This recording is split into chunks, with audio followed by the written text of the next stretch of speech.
बाणी शेख फरीद जी। हर दिल जो दिलदार यार मुहिंजो, सोने जो सरदार यार मुहिंजो, आप छुपाए राज हकीकी, आप छुपाए राज हकीकी, आप करे इज़हार यार मुहिंजो, सोने जो सरदार यार मुहिंजो। मेरे ਵੱਲੋਂ ਸਾਰਿਆਂ ਨੂੰ ਰਾਧਾ ਸਵਾਮੀ ਜੀ।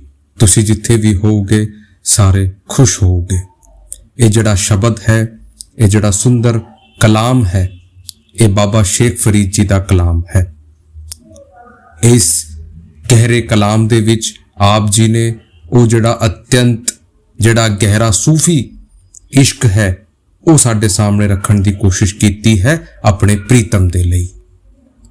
ਤੇ ਇਹਦੇ ਵਿੱਚ ਉਹ ਜਿਹੜਾ ਅਦਵੈਤਵਾਦ ਹੈ, ਜਿਹਦੇ ਵਿੱਚ ਪਰਮਾਤਮਾ ਸਭ ਦੇ ਵਿੱਚ ਇੱਕੋ ਹੀ ਹੈ, ਉਸ ਦੀ ਜਿਹੜੀ ਪਰਾਕਾਸ਼ਠਾ ਹੈ ਉਹ ਸਾਡੇ ਸਾਹਮਣੇ ਰੱਖਣ ਦੀ ਕੋਸ਼ਿਸ਼ ਕੀਤੀ ਗਈ ਹੈ। ਦੇਖੋ, ਸੰਤ ਮਹਾਤਮਾ ਦਾ ਜਿਹੜਾ ਆਧਾਰ ਹੁੰਦਾ ਹੈ ਉਹ ਪ੍ਰੇਮ ਔਰ ਪਿਆਰ ਹੁੰਦਾ ਹੈ। ਕੋਈ ਵੀ ਸੰਤ ਮਹਾਤਮਾ ਭਾਵੇਂ ਕਿਸੇ ਵੀ ਜਾਤ ਦੇ ਵਿੱਚ ਆਇਆ ਹੋਵੇ, ਕਿਸੇ ਵੀ ਧਰਮ ਦੇ ਵਿੱਚ ਆਇਆ ਹੋਵੇ, ਕਿਸੇ ਵੀ ਦੇਸ਼ ਦੇ ਵਿੱਚ ਆਇਆ ਹੋਵੇ, ਉਹਨਾਂ ਸਾਰਿਆਂ ਨੇ ਸਾਡੇ ਸਾਹਮਣੇ ਪ੍ਰੇਮ ਔਰ ਪਿਆਰ ਰੱਖਾ ਹੈ।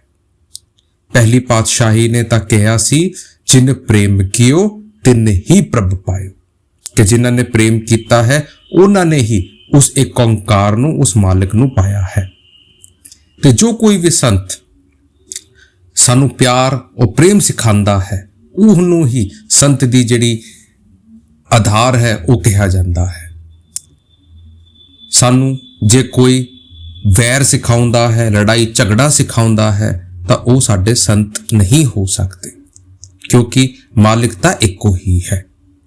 ਇਸ ਬਾਣੀ ਦੇ ਜ਼ਰੀਏ ਸਾਡੇ ਸਾਹਮਣੇ ਉਹ ਜਿਹੜੀ ਗਹਿਰੀ ਪਿਆਰ ਦੀ ਪਰਾਕਾਸ਼ਠਾ ਹੈ ਉਹ ਇੱਥੇ ਸਾਡੇ ਸਾਹਮਣੇ ਰੱਖਣ ਦੀ ਕੋਸ਼ਿਸ਼ ਕਰ ਰਹੇ ਹਨ। ਆਪਾਂ ਆਮ ਤੌਰ ਤੇ ਕੋਈ ਸ਼ਬਦ ਸੁਣਦੇ ਹਾਂ, ਸਾਨੂੰ ਵੱਡਾ ਪਿਆਰਾ ਲੱਗਦਾ ਹੈ, ਲੇਕਿਨ ਉਹਨਾਂ ਦੇ ਪਿੱਛੇ ਜਿਹੜੀ ਗਹਿਰਾਈ ਛੁਪੀ ਹੁੰਦੀ ਹੈ ਆਪਾਂ ਉਹਨੂੰ ਭੁੱਲ ਜਾਂਦੇ ਹਾਂ ਜਾਂ ਉਹਨਾਂ ਨੂੰ ਸੁਣਨਾ ਨਹੀਂ ਚਾਹੁੰਦੇ। ਅੱਜ ਸਾਨੂੰ ਮੌਕਾ ਮਿਲਿਆ ਹੈ ਕਿ ਅੱਜ ਆਪਾਂ ਇਸ ਸ਼ਬਦ ਦੇ ਪਿੱਛੇ ਦੀ ਜਿਹੜੀ ਗਹਿਰਾਈ ਹੈ, ਜਿਹੜਾ ਉਹ ਪ੍ਰੇਮ ਹੈ, ਉਹ ਸਾਨੂੰ ਸਮਝਾਉਣ ਦੀ ਕੋਸ਼ਿਸ਼ ਕਰ ਰਹੇ ਹਾਂ। ਬਾਣੀ ਦੀ ਸ਼ੁਰੂਆਤ ਕਰਦੇ ਹੋਏ ਆਪ ਕਹਿ ਰਹੇ ਹਨ, ਹਰ ਦਿਲ ਜੋ ਦਿਲਦਾਰ ਯਾਰ ਮੁਹਿੰਜੋ, ਸੋਹਣਿਆ ਜੋ ਸਰਦਾਰ ਯਾਰ ਮੁਹਿੰਜੋ। ਇੱਥੇ ਬਾਬਾ ਸ਼ੇਖ ਫਰੀਦ ਜੀ ਉਸ ਕੁਲ ਮਾਲਿਕ ਨੂੰ, ਉਸ ਪ੍ਰੀਤਮ ਨੂੰ ਯਾਰ ਕਹਿ ਕੇ ਬਖਾਨ ਕਰ ਰਹੇ ਹਨ, ਕਿਉਂਕਿ ਦੇਖੋ ਅਲੱਗ-ਅਲੱਗ ਸਮੇਂ ਦੇ ਵਿੱਚ, ਅਲੱਗ-ਅਲੱਗ ਟਾਈਮ ਦੇ ਵਿੱਚ ਜਿਸਨੇ ਜਿਸ ਤਰੀਕੇ ਦੇ ਨਾਲ ਵੀ ਉਸ ਮਾਲਿਕ ਨੂੰ ਐਕਸਪੀਰੀਅੰਸ ਕੀਤਾ ਹੈ, ਉਸ ਮਾਲਿਕ ਦਾ ਅਹਿਸਾਸ ਕੀਤਾ ਹੈ, ਉਸ ਮਾਲਿਕ ਦੇ ਨਾਲ ਉਹ ਰਿਸ਼ਤਾ ਜੋੜ ਲਿੱਤਾ ਹੈ। ਉਸ ਮਾਲਿਕ ਦੇ ਨਾਲ ਕਿਸੇ ਦਾ ਇੱਕ ਪਿਤਾ ਦਾ ਰਿਸ਼ਤਾ ਹੋ ਸਕਦਾ ਹੈ, ਕਿਸੇ ਮਾਂ ਦਾ ਰਿਸ਼ਤਾ ਹੋ ਸਕਦਾ ਹੈ, ਕੋਈ ਉਹਨਾਂ ਨੂੰ ਯਾਰ ਕਹਿ ਸਕਦਾ ਹੈ, ਲੇਕਿਨ ਸਾਰਿਆਂ ਦੀ ਜਿਹੜੀ ਕੜੀ ਹੈ ਉਹ ਪ੍ਰੇਮ ਦੇ ਨਾਲ ਜੁੜੀ ਹੋਈ ਹੈ। ਜਿਵੇਂ ਦੇਖੋ, ਇੱਕ ਬੱਚਾ ਘਰ ਦੇ ਵਿੱਚ ਪੈਦਾ ਹੁੰਦਾ ਹੈ, ਪਿਆਰ ਦੇ ਵਿੱਚ ਆ ਕੇ ਕਈ ਲੋਕੀ ਉਹਨਾਂ ਦੇ ਅਲੱਗ-ਅਲੱਗ ਨਾਮ ਰੱਖ ਦਿੰਦੇ ਹਨ। ਕੋਈ ਉਹਨਾਂ ਨੂੰ ਪਿਆਰਾ ਕਹਿ ਦਿੰਦਾ ਹੈ, ਕੋਈ ਲਾਲ ਕਹਿ ਦਿੰਦਾ ਹੈ, ਕੋਈ ਕੁਝ ਹੋਰ ਨਾਮ ਰੱਖ ਦਿੰਦਾ ਹੈ, ਲੇਕਿਨ ਨਾਮ ਬਦਲਣ ਦੇ ਨਾਲ ਬੱਚੇ ਦੀ ਹਸਤੀ ਤਾਂ ਅਲੱਗ ਨਹੀਂ ਹੋ ਜਾਂਦੀ, ਫਿਰ ਵੀ ਬੱਚਾ ਇੱਕੋ ਹੀ ਰਹਿੰਦਾ ਹੈ। ਉਸ ਤਰੀਕੇ ਦੇ ਨਾਲ ਹੀ ਮਾਲਿਕ ਦੇ ਭਾਵੇਂ ਕੋਈ ਜਾਤੀ ਨਾਮ ਹੋਵੇ, ਭਾਵੇਂ ਕੋਈ ਸਿਫਾਤੀ ਨਾਮ ਹੋਵੇ, ਮਾਲਿਕ ਇੱਕੋ ਹੀ ਹੈ। ਤਾਂ ਇੱਥੇ ਉਸ ਮਾਲਿਕ ਨੂੰ ਸ਼ੇਖ ਫਰੀਦ ਜੀ ਯਾਰ ਕਹਿ ਕੇ ਬਖਾਨ ਕਰ ਰਹੇ ਹਨ, ਉਸ ਪ੍ਰੀਤਮ ਨੂੰ ਆਪਣਾ ਯਾਰ ਕਹਿ ਰਹੇ ਹਨ। ਯਾਰ ਕੌਣ ਹੁੰਦਾ ਹੈ? ਸੱਚਾ ਯਾਰ ਕੌਣ ਹੁੰਦਾ ਹੈ? ਜਿਹੜਾ ਸਾਡੇ ਸੁੱਖ ਦੇ ਨਾਲ, ਜਿਹੜਾ ਸਾਡੇ ਦੁੱਖ ਦੇ ਨਾਲ, ਜਿਹਦੀ ਵੀ ਕੋਈ ਪਰਿਸਥਿਤੀ ਸਾਡੇ ਸਾਹਮਣੇ ਆਉਂਦੀ ਹੈ, ਉਹ ਸਾਡੇ ਨਾਲ ਖੜਾ ਰਹਿੰਦਾ ਹੈ। ਉਸ ਤਰੀਕੇ ਦੇ ਨਾਲ ਉਹਨਾਂ ਨੂੰ ਯਾਰ ਕਹਿ ਕੇ ਬਖਾਨ ਕਰ ਰਹੇ ਹਨ। ਆਪ ਕਹਿ ਰਹੇ ਹਨ ਕਿ ਉਹ ਜਿਹੜਾ ਮਾਲਿਕ ਹੈ ਉਹ ਤਾਂ ਹਰ ਹਿਰਦੇ ਦੇ ਵਿੱਚ ਨਿਵਾਸ ਕਰਦਾ ਹੈ। ਉਹ ਸਿਰਫ ਮੇਰਾ ਹਿਰਦਾ ਨਹੀਂ ਹੈ, ਆਪ ਕਹਿ ਰਹੇ ਹਨ ਕਿ ਮਾਲਿਕ ਤਾਂ ਹਰ ਦਿਲ ਦੇ ਵਿੱਚ ਰਹਿੰਦਾ ਹੈ। ਉਹ ਜਿਹੜਾ ਯਾਰ ਹੈ ਉਹ ਤਾਂ ਹਰ ਜ਼ਰਰੇ ਜ਼ਰਰੇ ਦੇ ਵਿੱਚ, ਹਰ ਪੱਤੇ ਪੱਤੇ ਦੇ ਵਿੱਚ ਰਹਿੰਦਾ ਹੈ। ਮੋਹਿੰਜੋ ਕਹਿੰਦੇ ਆ ਜਿਹੜਾ ਸਾਡੇ ਦਿਲ ਨੂੰ ਲੁਭਾ ਲੈਂਦਾ ਹੈ, ਜਿਹਦੇ ਪਿਆਰ ਦੇ ਵਿੱਚ ਆ ਕੇ ਆਪਾਂ ਮੋਹ ਜਾਂਦੇ ਹਾਂ, ਜਿਹੜਾ ਸਾਨੂੰ ਅਟਰੈਕਟ ਕਰ ਦਿੰਦਾ ਹੈ, ਉਹਨੂੰ ਮੋਹਿੰਜੋ ਕਹਿ ਕੇ ਬਿਆਨ ਕਰ ਰਹੇ ਹਾਂ। ਆਪ ਕਹਿ ਰਹੇ ਹਨ ਕਿ ਉਹ ਤਾਂ ਹਰ ਦਿਲ ਦੇ ਵਿੱਚ ਹੈ, ਭਾਵੇਂ ਉਹ ਇਨਸਾਨ ਦਾ ਦਿਲ ਹੋਵੇ, ਭਾਵੇਂ ਕਿਸੇ ਜਾਨਵਰ ਦਾ ਦਿਲ ਹੋਵੇ, ਭਾਵੇਂ ਕਿਸੇ ਪਸ਼ੂ ਪੰਛੀ ਦਾ ਦਿਲ ਹੋਵੇ। ਉਹ ਮਾਲਿਕ ਤਾਂ, ਉਹ ਯਾਰ ਤਾਂ ਸਾਰਿਆਂ ਦੇ ਦਿਲਾਂ ਦੇ ਵਿੱਚ ਹੈ। ਹਰ ਦਿਲ ਜੋ ਦਿਲਦਾਰ। ਫਿਰ ਕਹਿ ਰਹੇ ਹਨ ਸੋਹਣਿਆ ਜੋ ਸਰਦਾਰ ਯਾਰ ਮੋਹਿੰਜੋ। ਫਿਰ ਆਪ ਕਹਿ ਰਹੇ ਹਨ ਸਰਦਾਰ ਕਿਹਨੂੰ ਕਹਿੰਦੇ ਆ? ਦੇਖੋ, ਸਰਦਾਰ ਕਹਿੰਦੇ ਆ ਉਹ ਸਭ ਤੋਂ ਵੱਡਾ ਸਿਰਮੌਰ, ਔਰ ਕਿ ਉਹ ਸਭ ਤੋਂ ਵੱਡੀ ਜਿਹੜੀ ਤਾਕਤ ਹੈ ਉਹਨੂੰ ਸਰਦਾਰ ਕਹਿੰਦੇ ਆ। ਆਮ ਤੌਰ ਤੇ ਸਰਦਾਰ ਨੂੰ ਲੀਡਰ ਕਹਾ ਜਾਂਦਾ ਹੈ। ਤਾਂ ਆਪ ਕਹਿ ਰਹੇ ਹਨ ਕਿ ਇਸ ਸੰਸਾਰ ਦੇ ਵਿੱਚ ਜਿੰਨੀ ਵੀ ਸੁੰਦਰਤਾ ਹੈ, ਜਿੰਨੀ ਵੀ ਪ੍ਰੇਮ ਹੈ, ਜਿੰਨਾ ਵੀ ਪਿਆਰ ਹੈ, ਜਿੰਨੀ ਵੀ ਰਚਨਾਵਾਂ ਹਨ, ਜੋ ਕੁਝ ਵੀ ਆਪਾਂ ਆਪਣੀ ਅੱਖਾਂ ਦੇ ਨਾਲ ਵੇਖ ਰਹੇ ਹਨ, ਇਹ ਉਸ ਮਾਲਿਕ ਦਾ ਬਣਾਇਆ ਹੋਇਆ ਹੈ, ਉਸ ਮਾਲਿਕ ਦਾ ਕੇਂਦਰ ਹੈ, ਤੇ ਉਹ ਮਾਲਿਕ ਹੀ ਸਾਡਾ ਸਾਰਿਆਂ ਦਾ ਸਰਦਾਰ ਹੈ। ਜਿਵੇਂ ਆਪਾਂ ਦੇਖਦੇ ਹਾਂ, ਆਪਾਂ ਪਹਿਲੇ ਜ਼ਮਾਨੇ ਦੇ ਵਿੱਚ ਕਬੀਲੇ ਹੁੰਦੇ ਸੀ, ਉਨ ਕਬੀਲਿਆਂ ਦਾ ਕੋਈ ਸਰਦਾਰ ਹੁੰਦਾ ਸੀ, ਕੋਈ ਲੀਡਰ ਹੁੰਦਾ ਸੀ, ਇੱਕ ਰਿਪਰੈਜ਼ੈਂਟੇਟਿਵ ਹੁੰਦਾ ਸੀ। ਤਾਂ ਉਹੀ ਸਾਡੇ ਸਾਹਮਣੇ ਰੱਖ ਰਹੇ ਹਨ ਕਿ ਇਸ ਪੂਰੀ ਕਾਇਨਾਤ ਦਾ, ਇਸ ਪੂਰੇ ਯੂਨੀਵਰਸ ਦਾ ਜੋ ਸਰਦਾਰ ਹੈ ਉਹ ਯਾਰ ਮੋਹਿੰਜੋ, ਉਹ ਮਾਲਕ ਹੈ ਜਿਨ੍ਹਾਂ ਨੇ ਸਾਰਿਆਂ ਨੂੰ ਲੁਭਾ ਦਿੱਤਾ ਹੈ। ਉਹ ਇੱਕੋ ਈਸ਼ਵਰ ਹੈ, ਉਹ ਮਾਲਿਕ ਸਾਡੇ ਅੰਦਰ ਹੈ। ਆਪ ਕਹਿ ਰਹੇ ਹਨ ਕਿ ਉਹ ਮੇਰਾ ਜੋ ਯਾਰ ਹੈ ਉਹ ਤਾਂ ਸਭ ਦਾ ਸਰਦਾਰ ਹੈ, ਉਹ ਸਾਡਾ ਰਿਪਰੈਜ਼ੈਂਟੇਟਿਵ ਹੈ, ਉਹ ਸਾਨੂੰ ਬਖਸ਼ਣਹਾਰ ਹੈ, ਉਹ ਸਾਡਾ ਖੇਵਣਹਾਰ ਹੈ, ਉਹੀ ਸਾਡਾ ਸਾਰਾ ਕੁਝ ਹੈ। ਫਿਰ ਅੱਗੇ ਆਪ ਕਹਿ ਰਹੇ ਹਨ ਆਪ ਛੁਪਾਏ ਰਾਜ਼ ਹਕੀਕੀ, ਆਪ ਕਰੇ ਇਜ਼ਹਾਰ, ਆਪ ਕਰੇ ਇਜ਼ਹਾਰ ਯਾਰ ਮੋਹਿੰਜੋ। ਦੇਖੋ, ਦੋ ਤਰੀਕੇ ਦੇ ਇਸ਼ਕ ਹੁੰਦੇ ਹਨ। ਇੱਕ ਹੁੰਦਾ ਹੈ ਇਸ਼ਕ ਹਕੀਕੀ ਤੇ ਇੱਕ ਹੁੰਦਾ ਹੈ ਇਸ਼ਕ ਮਿਜ਼ਾਜੀ। ਜਿਹੜਾ ਇਸ਼ਕ ਮਿਜ਼ਾਜੀ ਹੁੰਦਾ ਹੈ ਉਹ ਹੁੰਦਾ ਹੈ ਟੈਂਪਰੇਰੀ ਤੇ ਕੁਝ ਸਮੇਂ ਦਾ ਪਿਆਰ, ਇਸ਼ਕ ਜਿਹੜਾ ਕਿ ਮੌਸਮ ਵਾਂਗੂ ਬਦਲ ਜਾਂਦਾ ਹੈ। ਅੱਜ ਆਪਾਂ ਖੁਸ਼ ਹਨ, ਆਪਾਂ ਮਾਲਕ ਦਾ ਸ਼ੁਕਰ ਕਰ ਦਿੰਦੇ ਆ, ਆਪਾਂ ਕਹਿ ਦਿੰਦੇ ਆ ਜੀ ਮਾਲਕ ਦੀ ਬਹੁਤ ਮਿਹਰ ਹੈ। ਲੇਕਿਨ ਜੇ ਸਾਡੇ ਜ਼ਿੰਦਗੀ ਦੇ ਵਿੱਚ ਕੋਈ ਦੁੱਖ ਤਕਲੀਫ ਆ ਜੇ, ਉਸੇ ਮਾਲਕ ਨੂੰ ਆਪਾਂ ਕਟਘਰੇ ਦੇ ਵਿੱਚ ਖੜਾ ਕਰ ਦਿੰਦੇ ਆ, ਉਸ ਨੂੰ ਹੀ ਆਪਾਂ ਮਾੜਾ ਕਹਿਣਾ ਸ਼ੁਰੂ ਕਰ ਦਿੰਦੇ ਆ, ਜਾਂ ਫਿਰ ਆਪਾਂ ਕਿਸੇ ਹੋਰ ਥਾਂ ਦੇ ਵਿੱਚ ਮੱਥਾ ਟੇਕਣਾ ਸ਼ੁਰੂ ਕਰ ਦਿੰਦੇ ਆ, ਜਾਂ ਕਿਸੇ ਹੋਰ ਨੂੰ ਲੱਭਣਾ ਸ਼ੁਰੂ ਕਰ ਦਿੰਦੇ ਆ ਕਿ ਭਾਈ ਇਹਨਾਂ ਨੇ ਤਾਂ ਕੰਮ ਕਰਨਾ ਹੁਣ ਬੰਦ ਕਰਤਾ। ਤਾਂ ਉਹ ਹੁੰਦਾ ਹੈ ਇਸ਼ਕ ਮਿਜ਼ਾਜੀ, ਜਿਹੜਾ ਕਿ ਸਾਡੀ ਪਰਿਸਥਿਤੀਆਂ ਦੇ ਨਾਲ ਬਦਲ ਜਾਂਦਾ ਹੈ। ਚੰਗੀ ਪਰਿਸਥਿਤੀ ਚੱਲਦੀ ਰਹਿੰਦੀ ਹੈ, ਆਪਾਂ ਮਾਲਕ ਨੂੰ ਕਹਿ ਦਿੰਦੇ ਆ, ਜੇ ਜਰਾ ਜਾਂ ਥੋੜਾ ਜਿਹਾ ਡਗਮਗਾਟ ਆ ਜੇ ਆਪਾਂ ਸਾਰੇ ਡਗਮਗਾ ਜਾਂਦੇ ਹਾਂ। ਉਹ ਹੁੰਦਾ ਹੈ ਇਸ਼ਕ ਮਿਜ਼ਾਜੀ। ਤੇ ਇਸ਼ਕ ਹਕੀਕੀ ਕੀ ਹੁੰਦਾ ਹੈ? ਨਾਮ ਦੇ ਵਿੱਚ ਹੀ ਬਖਾਨ ਕੀਤਾ ਗਿਆ ਹੈ। ਇਸ਼ਕ ਹਕੀਕੀ ਹੁੰਦਾ ਹੈ ਜਿਹੜਾ ਹਕੀਕਤ ਦੇ ਵਿੱਚ ਹੁੰਦਾ ਹੈ। ਹਕੀਕਤ ਕੀ ਹੁੰਦੀ ਹੈ? ਦੇਖੋ, ਤੁਸੀਂ ਇੱਕ ਮਾਂ ਦਾ ਐਗਜ਼ਾਮਪਲ ਲੈਂਦੇ ਹੋ, ਮਾਂ ਦੇ ਲਈ ਉਹਦਾ ਬੱਚਾ ਭਾਵੇਂ ਅਪੰਗ ਪੈਦਾ ਹੋ ਜੇ, ਭਾਵੇਂ ਸੁੰਦਰ ਪੈਦਾ ਹੋ ਜੇ, ਭਾਵੇਂ ਕਾਲਾ ਪੈਦਾ ਹੋ ਜੇ, ਭਾਵੇਂ ਹੋਰ ਕਿਸੇ ਵੀ ਤਰੀਕੇ ਦੇ ਨਾਲ ਉਸ ਦੇ ਵਿੱਚ ਕੋਈ ਵਿਕਾਰ ਹੋਵੇ ਜਿਹੜੇ ਦੁਨੀਆ ਨੇ ਬਣਾਏ ਹਨ, ਉਹਨੂੰ ਫਰਕ ਨਹੀਂ ਪੈਂਦਾ। ਉਹਦੇ ਲਈ ਉਹ ਬੱਚਾ ਬੱਚਾ ਹੀ ਰਹਿੰਦਾ ਹੈ, ਉਹਦਾ ਪਿਆਰ ਉਹਦੇ ਲਈ ਬਰਾਬਰ ਹੀ ਰਹਿੰਦਾ ਹੈ। ਉਹੀ ਸਾਨੂੰ ਸਮਝਾਉਣ ਦੀ ਕੋਸ਼ਿਸ਼ ਕਰ ਰਹੇ ਹਨ ਕਿ ਇਸ਼ਕ ਹਕੀਕੀ ਕੀ ਹੁੰਦੀ ਹੈ। ਇਸ਼ਕ ਹਕੀਕੀ ਹੁੰਦੀ ਹੈ ਕਿ ਮਾਲਿਕ, ਭਾਵੇਂ ਤੂੰ ਮੈਨੂੰ ਦੁੱਖ ਦੇਣ, ਭਾਵੇਂ ਤੂੰ ਮੈਨੂੰ ਸੁੱਖ ਦੇਣ, ਭਾਵੇਂ ਤੂੰ ਮੈਨੂੰ ਡਗਾ ਦੇ, ਭਾਵੇਂ ਤੂੰ ਮੈਨੂੰ ਰਾਜੇ ਬਣਾ ਦੇ, ਮਾਲਿਕ ਮੈਂ ਤਾਂ ਤੇਰਾ ਹਾਂ ਤੇ ਤੂੰ ਮੇਰਾ ਹਾਂ, ਕਿ ਮੇਰਾ ਇਸ਼ਕ ਤੇਰੇ ਲਈ ਨਹੀਂ ਬਦਲ ਸਕਦਾ। ਸੁੱਖ ਦੁੱਖ ਦੋਨੋਂ ਸਮ ਕਰ ਜਾਨ, ਮਾਨ ਔਰ ਅਪਮਾਨਾ।